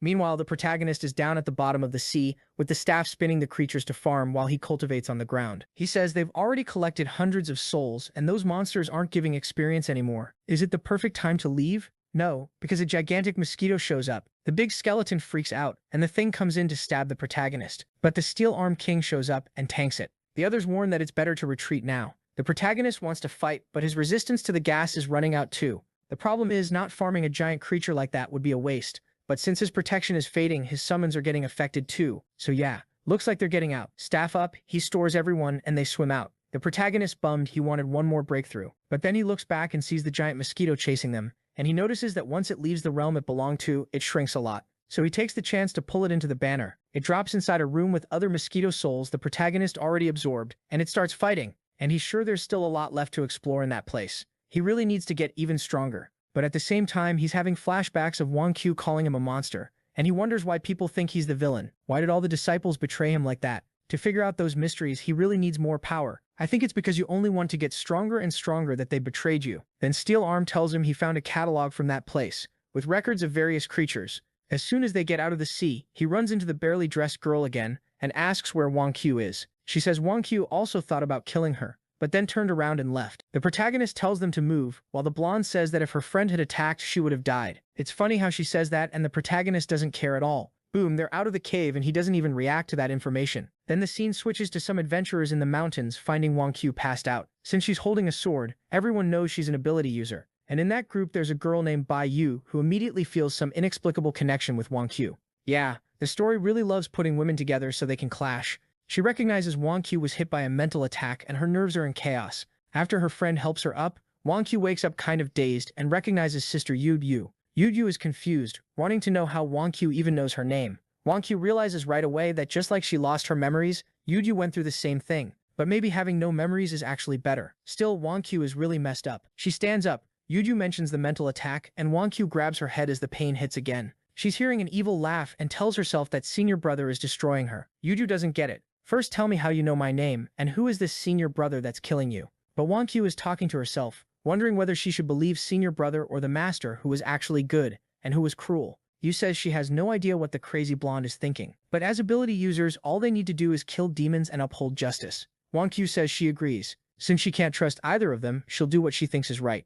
A headphone-wearing guy named Zhong Yang welcomes her to the squad. He expects great things from Miss Wang Qiu, and together they'll destroy the spirits of this world. She's excited, but also says the place feels familiar, and the group seems to be heading out to collect spirit stones. Then the scene shifts to Yangqiu City. The protagonist Sarah and the barely dressed girl are arriving, and it looks like they came because of that catalog Steel Arm found. Steel Arm warns that this place is known as Hell on Earth. The number of creatures is absurd. The blonde, on the other hand, follows along, saying it's the perfect chance for her to evolve by his side. With Subai nearby, she doesn't have to worry. Then the protagonist's staff says the Gun King has finally been collected. They check the item and the giant mosquito comes out immediately. It comes out devouring everything, and his other servants are shocked at how much stronger it got. The protagonist tells it to go back into the staff and says that in the future it'll have a chance to become a boss-level servant. It's inside but trapped in a little cubicle. Suddenly from the rubble, an old man appears asking the young people to wait. It was a bunch of people hiding from zombies, thanking them. But they warn it's better not to go further, because things only get worse. The blonde tells him not to worry, like he can see.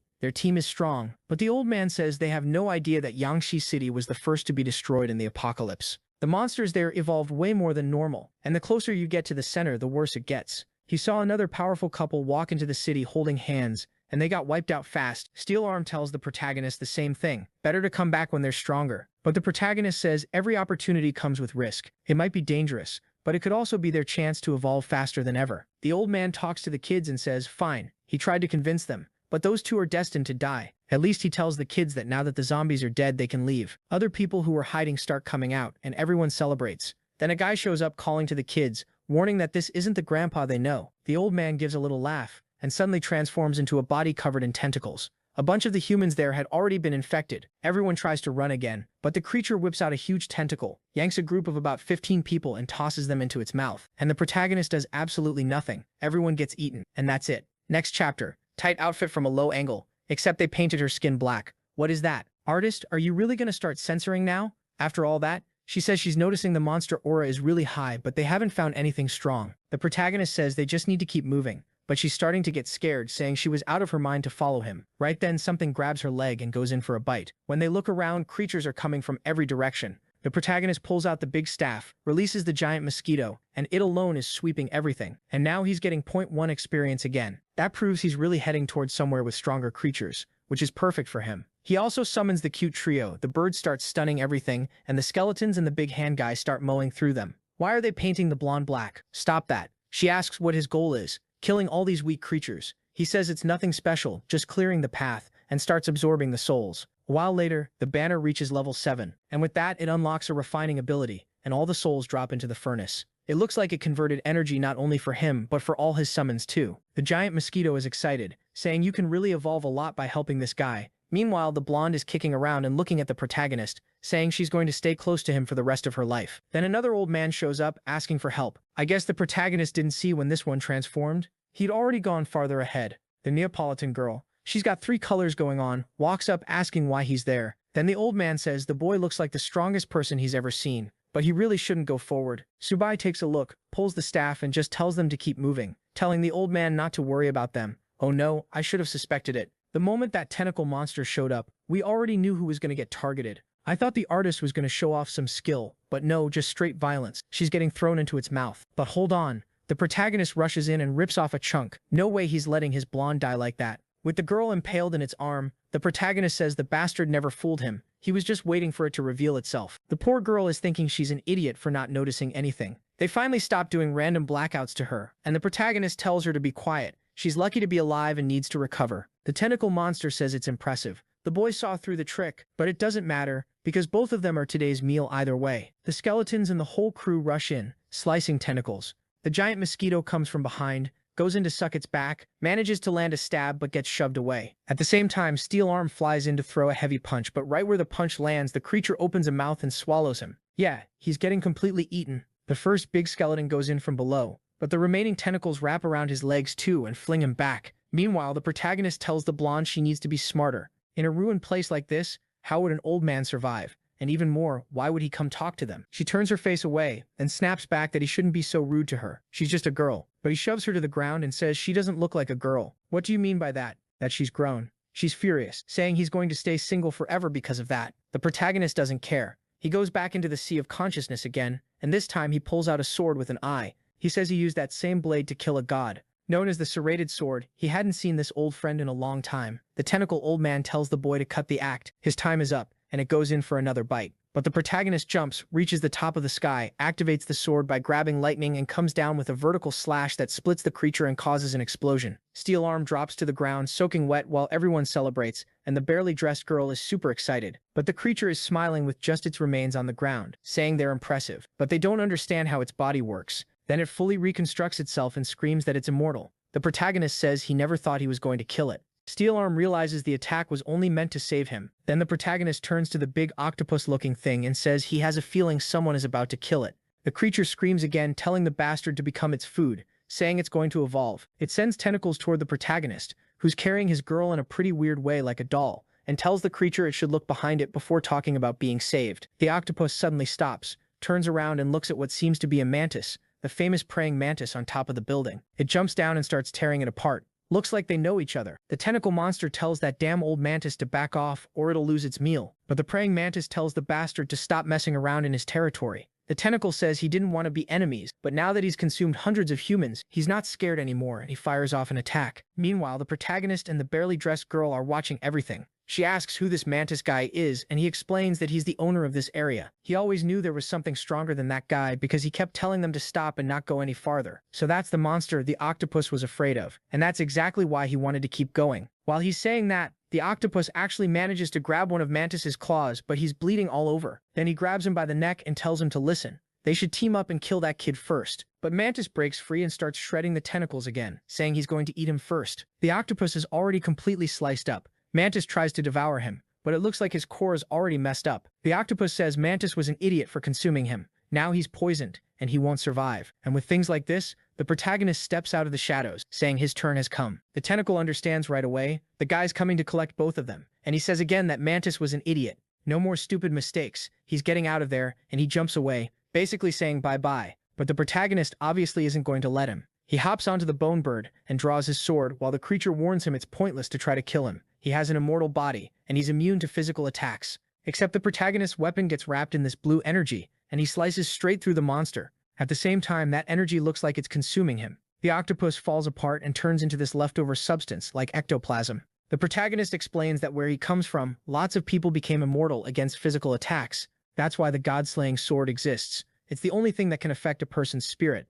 The octopus is screaming, saying it's impossible for something like that to exist. But Subi tells him to drop the pride and go straight into the banner. Then the skull rises into the sky, and the guys already inside the staff get scared their spots are going to be taken. The creature at the same time is pinned to the ground, his spiritual version. The protagonist calls him into the staff but warns that he's going to convert him into soul energy for everyone to absorb. The servants are shocked, then immediately thank him, and everyone starts absorbing the tentacle. Basically that the protagonist's goal is to give bonuses to the ones who deserve it, and punish the ones who deserve that too, because in this life he doesn't want to be betrayed. Then he notices that while he was fighting the octopus, Mantis disappeared. But now that he has that golden core, his perception is even sharper, and he senses Mantis hiding right there to the side. He swings and splits the building in half, forcing the creature to defend himself, completely startled, and suddenly he starts begging some lord to save him. A voice echoes, asking who's causing trouble in Yangshi City. Must be someone tired of living. The protagonist is instantly sure this person is several levels above him, just from the pressure in that voice. Then a palm appears in the sky, turning into a palm of lava. Mantis laughs and says the kid's death is close. But the protagonist says the one dying now is him, and he slashes his throat. At the same time, with the tentacles like on his back, I think, and that palm coming down from above, the barely dressed girl calls out to him. The palm slams into the ground, smoke everywhere. The creatures call for their master. And we see who it is, a guy up in the sky who threw that palm. He looks kind of confused, because under his palm you can see this strange energy showing up. Then the protagonist appears. He managed to use the octopus's power to reposition himself, and he's completely fine. The flaming-headed guy realizes he made some kind of contract, and it wasn't anything harmless. And in the same moment he recognizes that the person has a blade in his hand that looks really similar to something. Then we see his memory from back when the world was full of animals running from the beast attacks. Wait, was he a monkey? Facing off against, I don't know, some Cerberus-like thing, a 30-headed creature? The monster rises up. Its huge mouth starts sucking everything in, and then out of nowhere, the protagonist appears, like from another life, pulls out that sword and drops a thunder strike. The creature gets split in half, the whole place explodes, and the protagonist farms that aura, but he ends up exhausted. The whole area gets wiped clean, and the creatures are too scared to go near him. But that little monkey is the one who picked a fruit and went over to give it to him. After that, before leaving, that guy gave him a spiritual technique. The protagonist said that with those scrolls, he'd only need fruits in the heavens to absorb enough essence to grow. And now the monkey says their fated meeting ends there. But he doesn't seem to buy it, because he tells the protagonist he looks like the one who helped him, which is a crime. The sword is also really similar, which is an even bigger crime. He killed his subordinates, that's the third crime, and he even absorbed the tentacle's mana, which is the worst one of all. That's why he's going to die now, and he throws a spinning slash at him. The protagonist activates his creatures, but the whole city is getting swept up. Still, he manages to block. His beasts warn him that the guy in front of them is at disaster level. They don't stand a chance. It's time to run. But the kid looks around and realizes they're already inside that guy's domain, so there's no escaping. And besides, they just absorbed powerful creatures. It would be embarrassing to run right after evolving. Like always, they're settling it in a fight. He summons the mosquito and sends it in. Steel Fist says fine if Subi is confident there's no reason to doubt him, and charges too, along with the skeleton and the bird. Even the barely dressed girl rushes in, but the monkey just slaps the sky, creating an ice explosion that freezes everyone. Everybody turns into popsicles and drops to the ground. At least they didn't shatter in half. And the monkey is bold. He comes down and lands right in the middle of them. Now everyone's sure they have zero chance of beating him. In the middle of everyone giving up, the barely dressed girl, terrified, calls Subi and asks what he did because it looks like he's about to go for a reckless duel. One-on-one. Now they're face to face. The lackeys are all saying the master either lost it or has a plan. The monkey says it's interesting that he isn't running, and that this way he'll show the power he really has. The protagonist tightens his grip on the spear, shifts his movement, and almost gets to the monkey, but the monkey dodges. The protagonist throws a barrage of attacks, but the creature slips out easily, saying someone at his level doesn't have any chance. but then the skeleton up close activates a green energy. The monkey says all he can feel is warm air. What a joke. He uses that spinning palm skill again and slaps, but weirdly nothing triggers. The lackeys down below don't understand why the monkey's powers seem to be failing. Even the monkey stares at the skeleton, trying to figure out why he's being affected by some low-level tool. The protagonist up on the bird says there's no point figuring it out, because there's nothing he can do about it. But the flaming-headed guy says he's about to learn the strength of someone who's reached the golden core level. He tries to activate a wind barrier, but it fails again, and the protagonist drives the sword into his chest. The others start thinking the protagonist really won, and that the creature's soul got pulled out of his body. The creature is wondering how that's even possible, so the protagonist explains, wind, fire, thunder, light, every force of nature depends on air, and his banner isn't just for absorbing souls, it can also create a vacuum around all of them, and that way no other element can manifest. So yeah, solid strategy. Everyone starts sucking up to him, but the monkey doesn't look discouraged. He asks if Subai really thought he'd win with something that simple. He summons a red gorilla and says it's easy to get out of this. He just needs to trigger self-destruction, and nobody will make it out of this city alive. Now the group is shaking for real. If Subai loses, they die too. They're already saying, Subai, give the order for us to run so we can get out alive. The protagonist laughs at him talking about self-destruction. That was one of the only things he should have forgotten. Then he starts chanting, calling on heaven and earth, the universe, chaos, yin and yang. Blue beams of light with Japanese-style hieroglyphs, all wrapped around it, appear at the tip of the sword. It looks like a sealing technique, and the monkey recognizes something like it from the past, so he asks the protagonist what his sword is called. The kid says it's the god-slaying cutter, and he launches the attack, surrounding the monkey completely. But the creature looks confused, because the person he met in the past called that sword nameless, meaning the kid in front of him isn't the one who took care of him. But after that attack, the protagonist takes a step back and orders the creature to become his servant. The staff activates a capture ability, chains shoot out and bind the creature's soul, and it starts getting dragged in. The monkey screams, saying the kid has potential, but there's no way he'd be captured by someone so much weaker. He breaks all the chains. The protagonist realizes that with this level gap, the banner really won't work. He tells the monkey it's better to accept being a servant, otherwise he'll burn forever in purgatory. But the monkey says he'll only respect one person in this life, his old master, so the guy in front of him isn't worthy. The protagonist gives him that cold, unbothered stare, pulls out another sword, and says if that's how it is, the creature will be sealed forever. Then the sword gets shoved back into the sheath, along with the monkey's soul, while he screams that he doesn't want to be sealed. Too late, he's captured. They got tired of throwing black paint on the girl, and now they're doing this little blur effect. She and the rest of the group are hyped that the protagonist finally beat that monkey. Everyone's praising him, saying it's crazy he actually made it out alive. But they still need to be careful, because there are other commander-level creatures nearby. So the protagonist pulls the sword and talks to the monkey's spirit to find out how many creatures are there and what their levels are. The monkey clearly doesn't feel like answering. The protagonist says fine. He's going to kill them all anyway. He just wanted to make things easier. The monkey says he doesn't care about those creatures. They were only there to collect the spirits of heaven and earth for him, and now that he's at Subai's side, they're useless. The protagonist is confused. Zombies like those didn't collect spirits. The monkey says yes, he knows they don't. He's trying to return to his real world. He was building an army to gain more power and find a passage back to where he came from. The protagonist understands immediately. This creature doesn't belong to this world. He's from a place where you absorb spiritual energy, so he's not from the same world as him. But while they're talking, they're being watched through a pipe. Some humans underground completely shocked, saying a young kid took down the demon in a single slash, which is obviously not true, because he slashed him a bunch of times. They're terrified, asking if he really dealt with the humanoid. And everyone starts crying, saying they're finally free and can stop hiding. They keep saying the kid is the hero of Yangshi City, but they really shouldn't count on that. Then one of them asks, what if this is another act by the creatures? These monsters are full of little schemes that kills the mood instantly, until one calm kid pulls out a paper and says he'll go up there. If it's a trick, he dies. If it's not, they'll find out. The risk is worth it considering how long they've been stuck down there. Then the kid shows up on the surface, calls out to the protagonist, and asks him to wait a second. He thanks him for killing all the creatures and says the people of Yangshi City will be grateful forever. They heard the conversation about him wanting to know where the monsters are, and this is a map with all the notes of everything they know. He wants to give it to him to help wipe out all these monsters for humanity. The protagonist can tell the kid has a different aura, like someone chosen by the heavens. He puts his hand on the boy's head and says he can tell he's destined for great things. An opportunity will appear for him. Inside the sword, the monkey watches it all and feels something familiar. The technique being used, even the exact words were the same ones the master had mentioned to him that time. But the protagonist tells that damn orangutan to back off. Nobody in that city belonged to him anymore. Then he tells Iron Fist to share the map with everyone so they can come up with a plan. And the plan is super complex, right? Find the commanders, kill them and absorb them. That's it. Everyone thanks him and immediately rushes off. The kid, though, just stands there staring at the protagonist, saying he's already memorized the hero's face and that one day he wants to be just as strong as him. Meanwhile, here comes another kid who's going to become a disciple and betray someone later. Speaking of traitor disciples, look who's there. That bastard says he can feel that a disaster-level creature was defeated, but at the same time he realizes part of its body still exists. The damn master really was making things harder and harder. Still, it's fine. Once he gets the body of that certain monster, everything will be over. While he's busy with his little schemes, the protagonist's skeleton is on its way to finish off another creature and absorb it right away. He devours the turtle's shell while Iron Fist is fighting a Cerberus, steals its energy and forms some claws. After a while of farming, everyone's thanking them. This was an insanely productive day for the protagonist, and they even brought back the items they collected. What is this?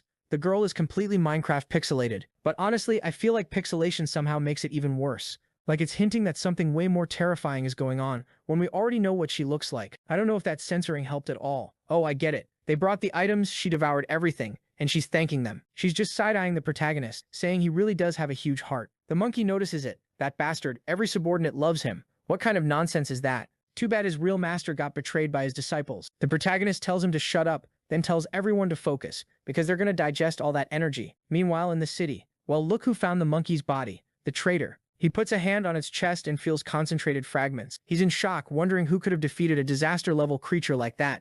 But leaving the body there is perfect for him. Wait, I thought he already knew it was the protagonist. Apparently he doesn't. He draws his sword to start a ritual, cuts his own arm and spills blood onto the body. Elsewhere in the city, we see a blonde woman running away with a child. The father stopped to hold them off. No, wait, it was a mother. It's the sister who's running. The kid is screaming for their mom, but it's too late. She got devoured. After a while, the siblings are walking together. They find a creature on the ground and she pulls a sword out of its chest. But then she feels a weird electricity running through her body and another zombie comes up behind her. The monster goes in for a bite, but she lets out a scream and throws a punch that rips its head clean off. She goes full demon mode and starts tearing through everything. Then this big ugly thing comes from behind to swipe at her, but she slices again. Suddenly it's sashimi. Bits of the creature rain down while the kid calls out to his sister asking what happened. She says she has no idea, but considering there's a face flying around in the sky, she knows it's better not to stay in that city. That's how she took her little brother to Shining, a place where supposedly all the troops had stabilized. And then, wow, she left him there while she went looking for weapons she could absorb to get stronger.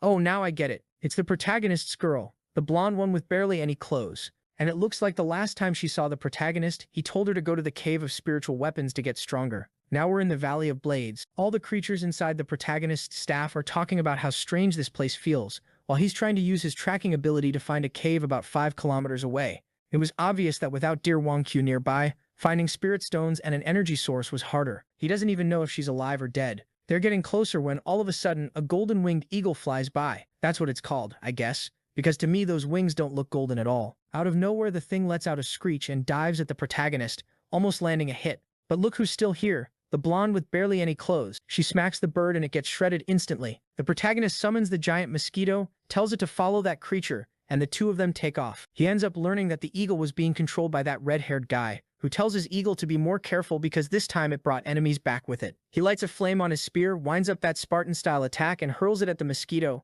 The mosquito dodges, but the spear explodes midair and slams it into a wall. Before the guy can do anything else, the protagonist is already closing in with the group. The blonde asks if that's the entrance to the spiritual weapons cave. The guy with the samurai bun pulls out his spear and tells them to stay right there. Nobody's putting their hands on that cave, and he charges the protagonist. The protagonist draws his sword and staff and blocks the attack. An explosion goes off and the protagonist gets launched so far it's ridiculous. Even the bird gets thrown back. The bun guy says the protagonist isn't bad, he's got some skill. So who is he? Iron Arm immediately tells the protagonist he recognizes that guy, the leader of the Eastern Kingdom and the Spear King. Basically a martial master. And damn it, they painted over the blonde again, and it looks like even she knows who he is. Someone who defeated a commander with a single attack and then vanished. People say he has a cruel temperament, and everyone's famous in this story, because he recognizes them too. Iron Fist and the Queen of Weapons. It's just a shame their fighting style is still so amateur. And the kid in the middle looks more like a monster in human form than an actual person. The censored one tells them to show respect to Master Subai, but he points at the banner and says an evil artifact like that is only used by demons. Looks like everyone there fell under some kind of spell and can't even tell good from evil anymore, but it's fine. He'll take them all down and save them. He rushes in, but Iron Fist jumps forward and blocks with his forearm, saying it's going to be impossible for him to win. At the same time, the blonde appears at his side and tries to smack him, but he blocks again. While everyone's shocked at how insanely fast he is, the protagonist just watches.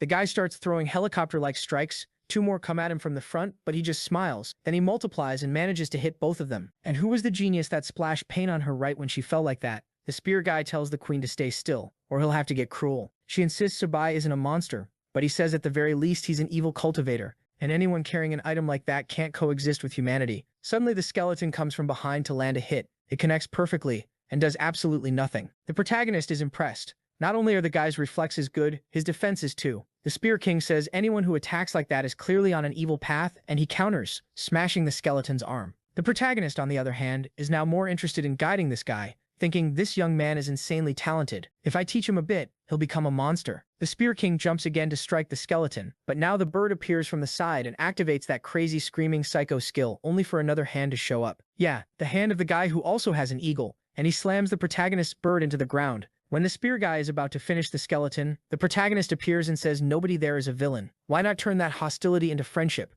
The guy says he'll never believe a lie like that, and the two spears clash. It looks like the mountain couldn't take it, because there's an explosion, wind blasting everywhere. When he opens his eyes again, the protagonist is right there. It looks like he only blocked. Honestly, I don't get it. And he even lectures him, saying his energy is way too volatile. If he doesn't start regulating it immediately, he'll suffer a mana deviation. The spear guy says they're ridiculous, like he'd ever lose control of his power. He'll show them who the real monster is, who's truly uncontrollable, and he goes back in with a full combo on the protagonist. The protagonist just stands there, calmly defending left and right. The spear guy leaps, comes down from above, and detonates the spear into the ground. It's like an atomic bomb in the middle of the mountain. The protagonist's creatures and his allies all get thrown back, rocks shattering everywhere. But when they look through the smoke, the protagonist is standing there smiling, right behind the spear. And wow, he snapped the tip, and he even stole it out of the guy's hand. The spear guy turns red, has a full-on episode nosebleed, collapses, coughing. The protagonist walks up and says revenge might have motivated him to train, but now it's become an obstacle to his progress. And there's his lesson. The Spear King tells him to back off and not even think about stealing his soul. Iron Arm tells him to show respect because the protagonist was helping him. Sabai just stares, and then the Spear King calls the Golden Eagle and tells it to leave. From now on, it's a free creature. It shouldn't worry about him or all this chaos. It should run because he can't move anymore. The poor guy keeps repeating to himself that he learned the spiritual spear technique, the whole energy comprehension thing, and he thought he'd free Yangshi City, but it wasn't enough. The bird laughs, saying they already freed the city, then suddenly gets stabbed in the head. He tells it to shut up, like they freed anything. His whole family is still living underground to this day. He screams again, ordering the bird to go far away, but his arm looks like it's hurting, and he keeps swearing he'll kill everyone. The protagonist stays calm and tells him to calm down too. He's way too agitated, and he won't be able to maintain spiritual control like that. He even asks the guy's eagle to try talking to him, and the protagonist thinks to himself that all the awakened people in this world are obsessed. That's good in theory, but at the same time it's extremely dangerous. The Spear King looks at the eagle, still not understanding what it's saying, and lowers his head. He goes into that classic cultivation pose, hugging himself. It looks more like he's suffering than training. The protagonist fixes the spear, making sure that for someone this competitive and proud, admitting defeat is worse than death. Then he pulls one of the ribbons off the spear and says it's a calming mantra. He needs to practice with it for 3 hours under its effect, and it's the only way he'll survive. For the love of everything, stop dumping paint over the blonde. This is infuriating. She asks why he's helping that guy now. The protagonist tells everyone to remember what the goal of their journey is. He says that and doesn't answer her directly, because the spear guy asks if he dies, will the protagonist help his family? Sabai just says no, and tells him to focus on resting, since that was the Spear King's mission. Which is true, right? He's trying to dump the responsibility on someone else, and the protagonist walks off thinking, he's always appreciated talent and exceptional strength, but in this life he's looking for something more than that. Things his traitor disciples didn't have. Speaking of them, I miss them. I like the disciple part of the story, you know? Where are they? Not just because of their natural talent, but because of the plot too. Sometime later, someone calls the Spearmaster Uncle Hao. He turns around asking if it's Xiaojun. He doesn't know what's going on. Is he really seeing someone? Or is this an illusion? It's the kid in the cap in front of him, the one who switched chapters. He asks about the family, and the kid says everyone's fine, everyone's alive. The monsters are dead, and Yangshi City has been freed. The spear guy can't process it. How? The kid says he even got an item from the person who freed Yangshi. That person said if he masters it, he'll be able to reach anywhere in the world, and he brought it to Uncle Hao since he's the strongest person in the family and should be able to understand it. When he flips through the book, he sees something about absorbing the essence of the sun and moon, a technique that lets you use the enemy's power, and he realizes it's really similar to what he felt when he fought Sabai. Maybe that guy had this technique. So the Spear King asks if he got it from the man who saved the city, and the kid confirms it. He asks for a drawing, saying he'll show him. Then he draws the protagonist's face on the ground, exactly like him, Sun Jianbo. Now the idiot is like, oh my god, he saved the city, and I thought he was an evil cultivator. Then he goes, kid, stay right there. Soon as I can, I'm taking you to meet the hero. The boy's still kind of confused, but all of a sudden what looks like a flaming head comes in from the side, and the guy's eagle attacks immediately. The two collide, and he's like, wait, Didn't the flame head already kill that guy? Shouldn't he be dead? The scene completely switches over to the city of Yangshi. Look who's there, our protagonist group, Wanchu's crew showing up saying they're going to free the city, right? They have no idea that actually there are only people there. Some guys walk up like, "Are you the rescue team? Welcome to the city." You who's there all excited, starts asking what's going on. Wasn't this place supposed to be hell? How is everyone fine? Is she losing it? Wanchu says she can tell they're normal people. On top of that, she can't feel the presence of any commander-level creature in the area. The chubby guy goes, well, Wanchu's senses are the best. If she says it, it's probably true. The guy with the headset starts talking. So what happened here? Wasn't this city hell? What changed? And the glasses guy says, it was, but a powerful guy showed up about 4 or 5 days ago and killed all the demons. Now the place is cleared out and people are calling it paradise on Earth. The big guy wants to know, seriously, who's strong enough to clear an entire city by himself? As far as everyone knew, there was a disaster-level creature here. The guy says, look over there, we're putting up a monument to the hero who will live in our hearts forever. A gigantic statue of the protagonist, Konoha Village vibes. The short kid is in shock. He recognizes it right away, it's the master, and you asks if she might know that person. Because when she looks at the statue, she feels something evil. The glasses guy immediately tells her to show more respect, because that person is the great hero. If it weren't for him, everyone would still be living in the catacombs. Yuask suddenly gets hit with a wave of it. Her head starts hurting. And now Wang Q starts to waver too, her heart sinking. She says she always thought he was the evil one, but he's out here saving the city while that other brother tried to kill her. She turns to Yu and says maybe they were the ones who got the master wrong. Then she says she has to find out the truth about what happened. She knows that if he came to Yangshi, it's because he wants to reach the spirit cave. Speaking of caves, here we are. Heading in, barely dressed, and you can tell right away all the rocks in there look like they're on fire. He says they're actually firestones, that's why. And that's exactly why any attack from outside was causing explosions. The monkey on the spear is stunned. He never imagined a cave with that much spiritual power. If he could absorb it, that spear wouldn't be able to hold him for long. Even with her skimpy outfit, Yudu's getting overheated. Then suddenly the protagonist throws his arm in front of her, because a fire snake is coming in and blasts flames at both of them. He grabs her by the waist and yanks her back and she's yelling that it burns, that she's on fire.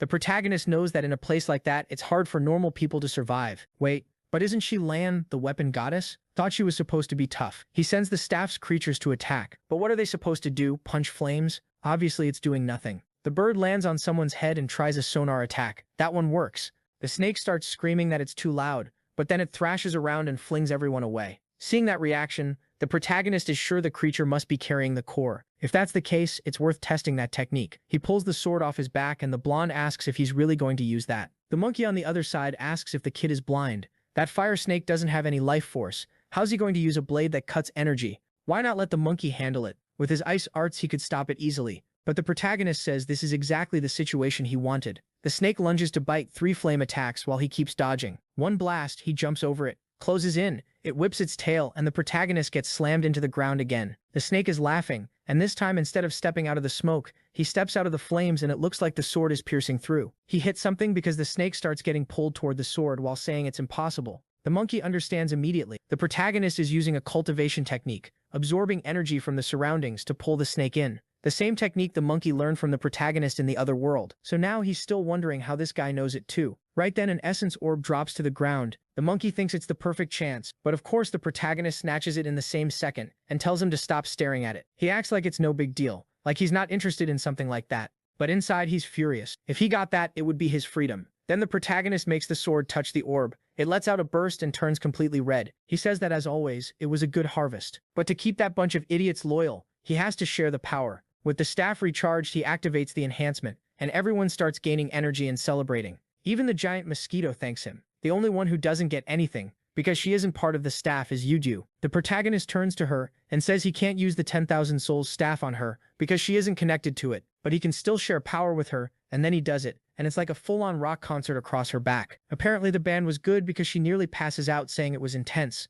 Suddenly they hear someone calling for Uncle Hao. They look toward the cave entrance, and there's the samurai coconut head with the little kid, and that same flaming head bastard is there beating everyone up. Which is weird because that guy shouldn't be alive. The Spearmaster yells, demanding to know what's going on. Everyone said the monsters in Yangshi were dead, so why is this guy here? The kid in the cap says something's wrong. He's absolutely sure he saw that guy die. Subai steps out of the cave saying that guy is dead. The Spear King apologizes, drops to his knees, saying he didn't recognize Subai's greatness. The protagonist just tells him to stop and asks him not to act so impulsively in the future. And the kid in the cap asks, "Hey, hero uncle, if that guy's dead, why is he clearly alive over there?" Subai says he must be getting controlled by someone else. The The monkey asks who could have that kind of power. The protagonist talks about demonic arts from the beast path. He activates a jutsu and says he knows exactly who can do this. His energy expands, and far away on top of a mountain he finds Yunbin. He sends a message saying it's good to see the excellent disciple Yunbin has. Yunbin's image appears behind the monkey, saying that as expected, the master is always exceptional. He saw through the technique in a single glance, but recognizing something so trivial doesn't matter, because in the end he once stopped the catastrophe Yunbin is about to create. He calls for the monkey to attack, saying that even strengthened like this he won't survive. And now it's that classic thing. The Spear King was insane. But since he's on the protagonist's team now, what happens? He takes one punch and gets blasted into a wall. Same story every time. When he's an enemy, he's a monster. Once he joins the team, he turns into trash. The protagonist stays confident, saying his servants are more than enough to handle it. He sends the whole team in while the disciple says he has no idea what kind of strength he created in that creature. An attack comes in, energy that looks like shards of ice, but the protagonist's summons keep dodging. At the same time, the big skeleton and the steel arm are tanking hits, and skimpy outfit girl charges in too to help, saying the fight is exciting. The disciple is shocked that Subai's summons are holding up. Then the protagonist is already on top of the eagle, closing in on the monkey, saying he shouldn't be surprised by something that simple. He draws his sword, the guy recognizes the power, but before he can say anything, gone, sliced in half. During all that, the monkey figures out the protagonist was betrayed by his disciples, and thinks it's an absurd coincidence. Meanwhile, far away, that idiot Yunbin takes the backlash. That technique costs a ton of energy, and having it cut like that hits him hard. He tries to escape, but the protagonist teleports and is right next to him in an instant. Yunbin turns around saying it's impossible he got located like that. He's only been in this world a few days. How did he already reach this level? The protagonist says he'll give him a chance to find out, because there's an open spot inside the banner. How about joining the group? And he swings the sword. Yunbin tries to block, but the lash hits him square in the chest. Explosion on the mountaintop, but the bastard manages to dodge. He has that technique where he breaks apart. Right away, he slices his hand and says he'll restore his body using his own blood. He's going to use the Golden Fortress Alliance. Then a goat, a crocodile, and a bunch of spirits show up behind him, and he turns into full Naruto mode. He warns the protagonist that the corpse he sent was only the beginning of the plan. He tells the protagonist to get ready, then tells Fashu to attack first. And here I thought Fashu was a monster, but it's actually the short skirt girl with way too many coins. She starts throwing money at the protagonist. A giant coin appears around the battlefield, while the protagonist is impressed. Her movement flow is unpredictable. Then she turns around, waves goodbye to the master, and says they'll meet again another time. At the same time, the three beast creatures attack, but the protagonist just activates the sword and starts shredding them. 1/2 instant kills. The protagonist bird even says it'll finish the last one, but the creature raises a staff and the poor thing gets struck by lightning. It tells the protagonist something's off. That energy is above commander level. The protagonist realizes Yunbin gave it a strengthening stone to amplify it. He calls the bird back into the staff and sees the creature is surrounded by lightning, so he can't get close. But it's the perfect chance to test the fire orb. Everyone's always watching from inside that staff anyway, so the protagonist uses a little jutsu and throws out a dragon coming from the sword. The creature fires lightning at the same time, then it's a straight-up Dragon Ball clash, power against power, explosion in the sky, mountain splitting, someone bouncing from one side to the other. Next scene, just smoke on the ground and the remains of the creature that got killed. The monkey tells the protagonist to stop risking his life, because if the protagonist dies, he dies too. But at the same time, he's noticing again that the technique the protagonist used reminded him of his old master, and the protagonist thinks Yunbin must be terrified. He abandoned a staff with a rare stone like that just to run. When his banner reaches level 8, he gains the ability to borrow his servant's abilities once a day for a limited time. The protagonist even thanks Yunbin. The little stone he left behind gave him a massive boost, but he still needs to get stronger even faster. The goal is, next time he sees those two, he's killing them for good. Then the protagonist goes back to meet Skimpy Outfit Girl and the little kid, and hands her the dance again. Here, take it. Another present for you.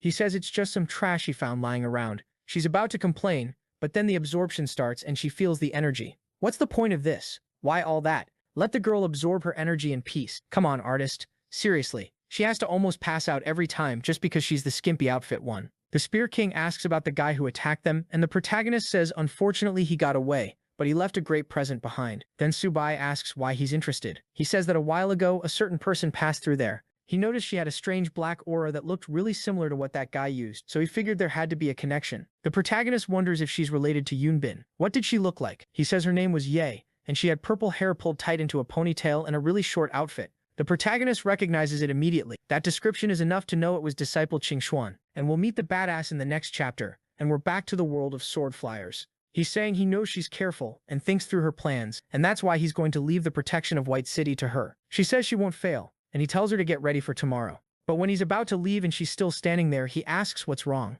Then she asks if, after he ascends, he's going to come back. All of a sudden he starts laughing and says that when he reaches the top, nothing in this world will be able to stop him from returning. He pats her on the head, she gets super happy, and she's saying the master really is the strongest. Back on Earth, the protagonist is thinking maybe Yunbin hurt her, and she also wasn't there on the day of the betrayal. Could she be one of the few people who didn't abandon him? Right away, he asks the Spear King if he knows where she went. He says she mentioned the Firestones weren't good for her, and that's why she went to Fangzhou City looking for another spirit cave. The protagonist asks the staff group if they know about any spirit caves in the city, and Iron Fist says that if it isn't marked, unfortunately they have no idea. All of a sudden, Scanty Clothes clings to him and says he should ask her. He tells her to just say it already. Then she reveals that when she passed near that city, she found a mountain packed with spiritual energy. The cave has to be around there. If he doesn't mind, she'll lead the way. And honestly, before, she was totally covered up. She had shorts and a full shirt. Then she switched to a top and mini shorts. Now it's like it keeps shrinking. Pretty soon, Scanty Clothes is gonna hit 0. Cap Kid asks the protagonist if he's leaving,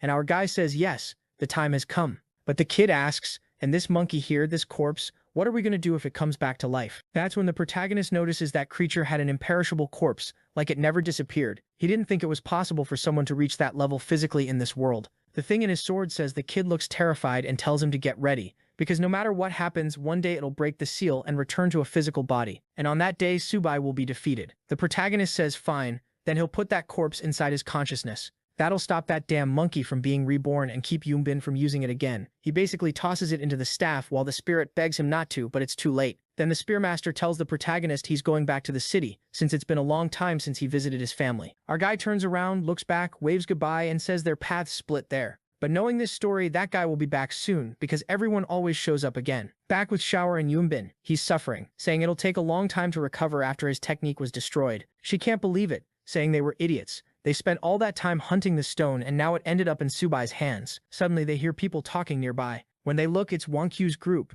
with Yu telling her to walk slower. Who is this master she keeps talking about all the time? Shower is already sure Wang Q got her memories back. Then the two of them step out from behind the rocks and greet the junior. Yu is thinking she's never seen those two, but they still feel familiar. Wang Q wants to ask if she's trying to find the master, but she says yes, while she's basically about to slash him. Then he says, honestly, we just fought the master, and with the strength you've got 0 chance of beating him. It's better if you come with us. Everyone gets stronger together, and one day we can finally take him down. But she says she remembers perfectly well that the last time she saw Yunbin, he was attacking her, trying to kill her with a mental attack. Why would she follow him now? Meanwhile, with all this talk, it's Yuchu's head that starts hurting. Then she says, I don't get it. While you've been out there killing disciples and attacking cities, the master was saving people. Who's actually the evil one in this world? Xiu asks, can't you see what the master did? After everything we went through, how do you have the nerve to stand on his side? But Wang Q says she's standing on the side of the truth, and she's finding it more and more weird. This whole story about the master being the one who threw the world into misery. Her goal is to find him and uncover the truth behind everything. Yunbin realizes she changed her mind. If he keeps arguing with her, it'll only make things harder. On the other hand, Yuchu still doesn't seem influenced. If he helped her recover her memories, maybe everything would change. So he reaches his hand toward her and says he'll help her understand everything that happened. But in the next instant, a scream echoes through the mountains. Yunbin asks what she's doing. Wang Q summoned the phoenix, saying if he touches a single hair on Yuchu's head, she won't show mercy. Mini Skirt tells Mini Shorts that Yuchu has the right to reach her own conclusions. Yuchu says that's sophistry, basically lying in a classy way, playing mind games. And it's more than clear, Yuchu is scared. Wang Q goes up to her and tells her not to be afraid. Nobody there can hurt her. Whether she trusts Yuchu or not is her choice. The poor girl is yelling, saying she has no idea what they're even talking about, this master stuff, senior stuff. She doesn't understand any of it. Then she panics and throws herself into Wang Q. Yuchu wants to act, but he knows if he goes against Wang Q, Yuchu will turn against him too, and then he loses the big plan. So he says fine. If that's how it is, he'll respect both of their decisions. All he asks is that she doesn't forget the reason the master deserved betrayal, and that she understands that with that guy's temperament she wouldn't be forgiven. Then they say the door is always open for both of them. He walks away with that evil smile, saying good, perfect, because he left behind an energy that will help you to discover the truth about everything. The truth to him being that the master needs to die. Scene switches to a forest, where the protagonist says he can feel the spiritual energy. The cave is nearby, and he calls everyone to start searching. Nearby there's a weird crater that leads underground, but it also looks like a cave, so it's confusing. Big Skeleton is scared, and Big Mosquito tells him to stop being afraid of the dark. They start messing with each other, until the mosquito says he'll find out the truth right now, and goes in. But when he reaches the end, he gets stared down by rats and bolts out of there, completely shook. Then the skeleton goes in to smack them, but his weapon breaks. That weapon is useless anyway, it never works. He gets thrown to the ground and is about to be eaten by the rats until the rest of the protagonist team shows up and starts beating them up. Or actually, maybe not, because they throw hands, but it looks like they're the ones getting worked since the rat guys are still standing. The protagonist shows up asking what those creatures are, and someone says they're zombie rats, but it looks like they're close to the energy cave and ended up absorbing it. The guys are all apologizing because they can't even handle these things. The protagonist draws his sword and says it's fine. It's just that the magic they have isn't a good matchup against this kind of monster. He says he'll show them how it's done. The rats rush him, and he slices the first one clean in half. But right then, some people appear up above watching them, asking who these bandits are. Someone in the group says by their clothes they're from the King Shen sect. Scanty Clothes explains that they apparently became extremely prominent at the start of the apocalypse, gathering a bunch of talented people. They have tons of techniques and tons of resources. You could say they run this region. The guy smiles and says, well, they've been recognized, so she clearly knows how strong their sect is. Before she can answer, he says, unfortunately, that's exactly why she has to become prey, and he goes in to stab her. The protagonist swings the staff to block. No way he's letting them kill Scanty Clothes. Then he says they're about to find out who the real prey is, and he's already controlling 3 big spiritual rats. The guy is confused, trying to figure out why the beasts suddenly look like they're under the protagonist's control. The protagonist says it's shameful that they rule this region, and it's still desolate. Anyone who kills their own people during the apocalypse deserves an even worse death, and he sends the rats at them. One guy manages to retreat while the others watch. Clearly the staff kid is at least S rank, but their sect specializes in coordinated attacks. As long as they fight together, victory is guaranteed, and 5 more of them rush in. One activates a spiritual fist and blows up the ground. Another activates vines. Seriously, stop attacking my Scanty Clothes. Actually, with those angles, maybe keep going. Hold on, she already broke free. They're relentless. Another comes from behind, but the skeleton comes in from the side and smacks him. Doesn't do much, but it at least knocks him offline. At the same time, she attacks and breaks out of the vines. Or not. How does your weapon break hitting a bunch of plants? The skeleton gets shoved away too, while one guy goes in to punch the protagonist and another closes in from behind. Subai is more focused on how Yukami's attacks suddenly got destroyed by a vine. There's something weird about that guy's techniques. But right in front of him another fist is coming, and the protagonist steps back and slashes, summoning a blue flame. The guy tries to smash him, but the flame splits off in front of him and hits the one behind. It sets the kid on fire, burning and screaming, while the leader yells at him to stop attacking the juniors. Coming from him, that's rich. Meanwhile, Iron Arm is fighting the curvy woman. He's not doing much, but at least he's not getting in everyone's way. He tells her to stop dodging, but again she slips away. Then at the same time, the bird activates sonar. The woman freezes for a few seconds, but the fight is insane because from behind someone is already coming in to stab him, and then he gets pierced in the chest by the mosquito. That was wild. Right after that, the curvy woman tells the boss that 2 of their brothers already went down. The rest of the protagonist team gathers behind him, and he praises everyone for still being intact. But one of the enemies is smiling, saying the ability is off cooldown. Soon they'll learn the power of a real mutant. In the next second, a guy appears behind them and hits the bird, hits the mosquito, and is already moving towards Steel Arm. He uses momentum to launch at the protagonist, who dodges. But the guy twists his hand and grabs something. I don't even know what, because the chapter ended. I don't know exactly what happened, but he regrouped with his people and said he got it. Then the guy announces that all abilities have been sealed, and Sabai realizes his spiritual energy is total chaos. He can't control anything. Steel Fist says they need to retreat. Without their powers, how are they supposed to fight? But the protagonist says if they're facing an enemy this strong, running is the worst option. They won't be able to get out of there easily. The guy in front says he read the situation perfectly, and because of that, he'll guarantee them a peaceful death. The blue monkey spirit says if the protagonist wants to win, he'll need his help. If he breaks the seal holding him, he'll wipe out the guys in front, and then once it's decided, he'll go his own way, and the protagonist will lose him. Subai says it's a tempting offer, but he refuses. The Thing is shocked. How is he going to solve this whole problem? Subai says he's more interested in refining everyone in front of him and creating his own group. That'll make his team even stronger. They're furious, saying that bastard doesn't understand the situation he's in. Another guy jumps in with a flaming punch,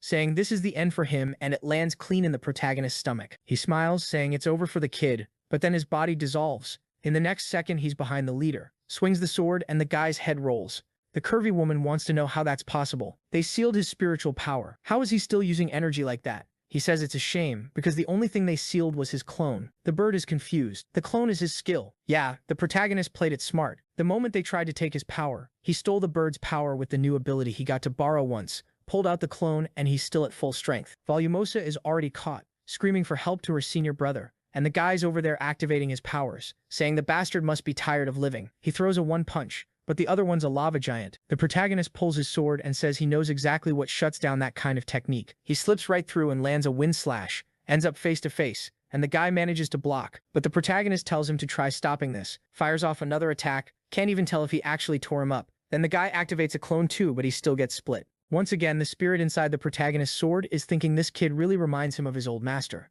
But he can't jump to conclusions yet, he still needs solid proof. The protagonist asks what he's thinking so hard about, and he says it's nothing. Meanwhile, the rest of the group comes in praising him, asking if he's hurt, what happened. Then the enemy's body on the ground starts having its soul pulled out, yelling for the bastard to stop, but the protagonist ignores it and tells the staff to refine everything. The souls, along with the rat's souls, all get refined into the skeleton, and he keeps leveling that skeleton up and up and up, more strength, and that bastard still never does anything. Everyone levels up a bit, gets some skills, and then what? He goes to do the rock and roll on his friend. This time it's a check right on the belly button. He tells her to wake up, says she slept long enough. At first she freaks out. They tell him not to touch her, but then she changes her mind and says if he's gonna touch her, at least warn her first. While the protagonist tells everyone to keep collecting the corpses and all that because he's gonna have a little talk with the group. Meanwhile, the former Volumosa, yeah, obviously he didn't kill the only woman in the group, right?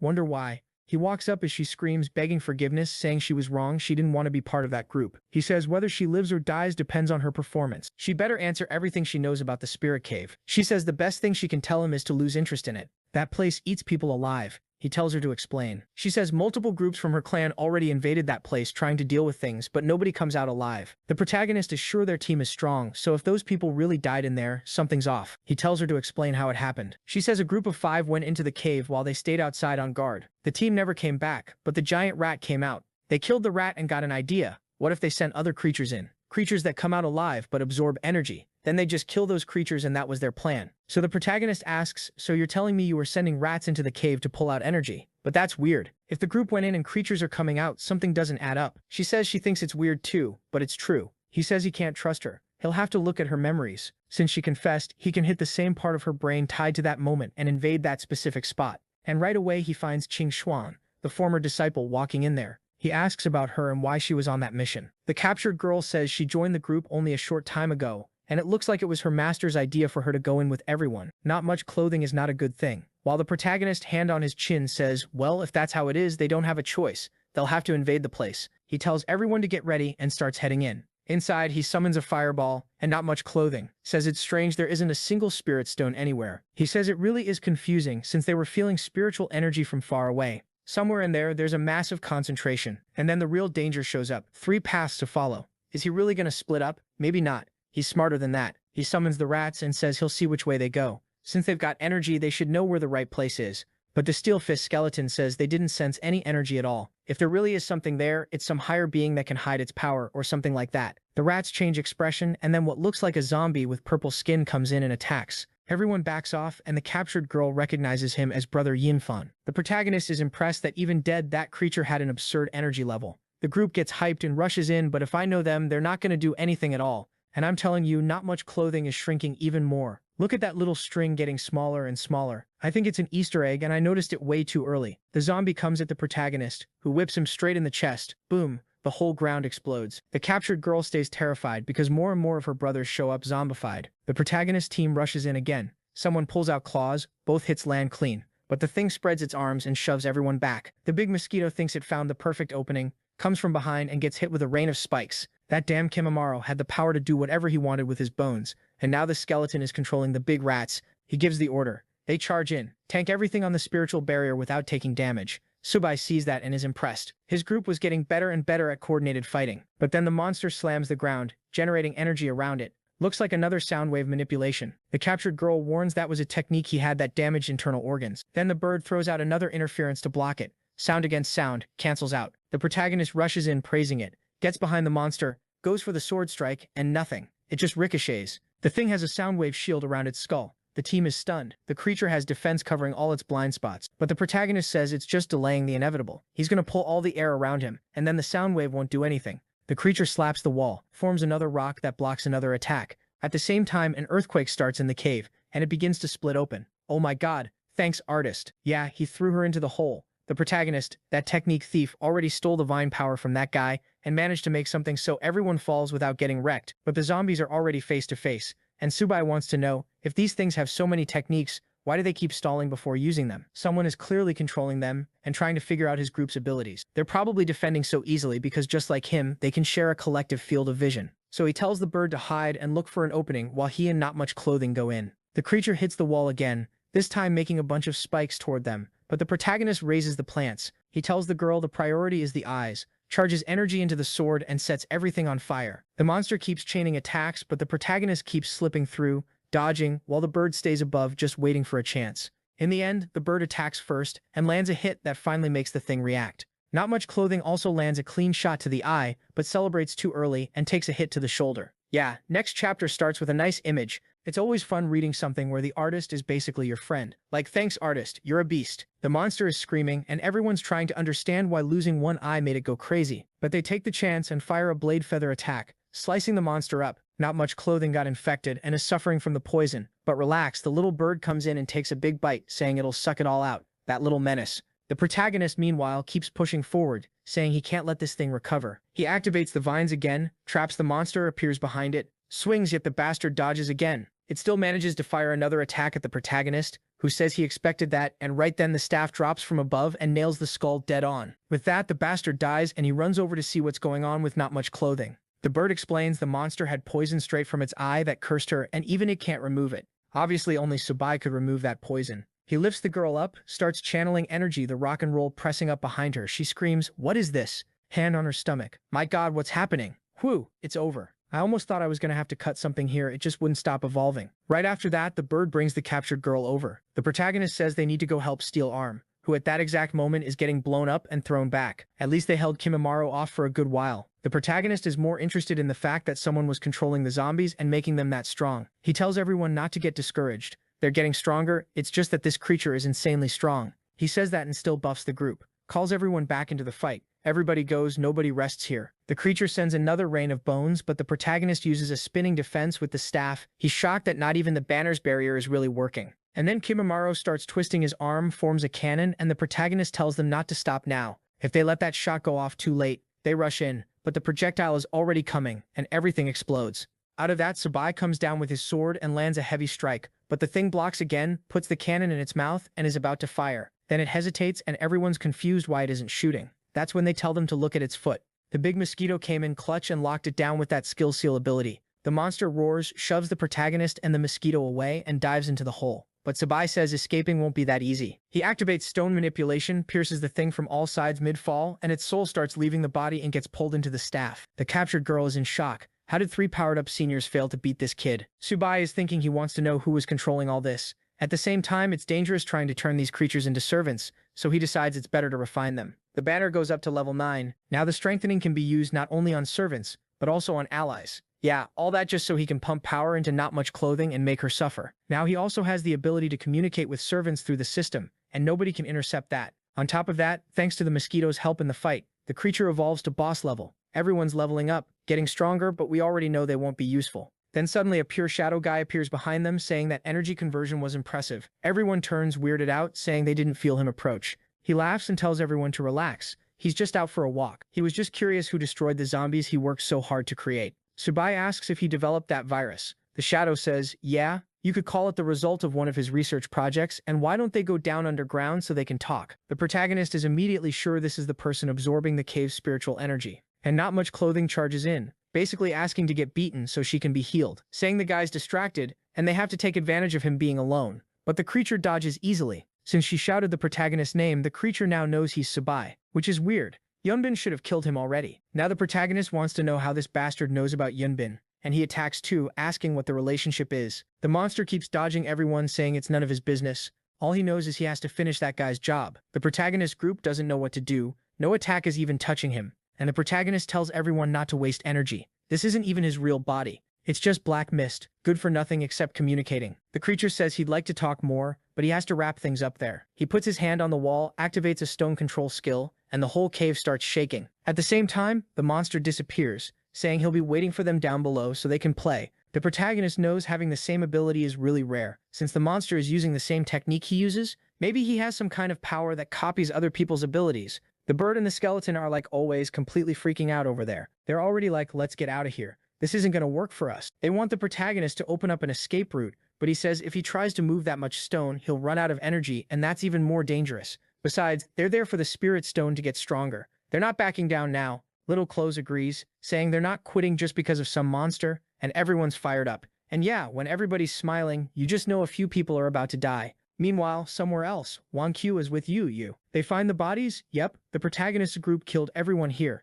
Yu asks if Wang Q is sure, because it doesn't look like there are any stones in this cave, and there are a bunch of freshly dead bodies. But Wang Q says she's sure, she can feel a massive amount. Then the fat guy recognizes the dead people as members of the Qinshan sect. Since those guys control this area, it's weird they got wiped out. Mini Shorts recognizes the techniques used on the bodies as her master's techniques, meaning he's the one who came in here. Everyone trusts her and goes, if you say so, then it's true. The good part is there must be some stones, so we'll be able to take everything. The fat guy moves up front saying he'll clear the way. Meanwhile, Yuis is nervous about meeting the master, wondering what kind of person he is and whether she should really trust him as much as Wang Q does. They keep going, and the fat guy asks which way they should take. There are a bunch of passages and the place is more complicated than they expected. Wang Q's scared of missing the chance to find her master, when suddenly Yuis says she feels like they should go this way. Right then, Mini Short remembers that before she awakened her memories, her innate power also started working in this world. So Yuis' powers were probably starting to wake up too. And considering she was the queen of deadly toxins, there's probably some kind of poison down there, and that's what she's picking up.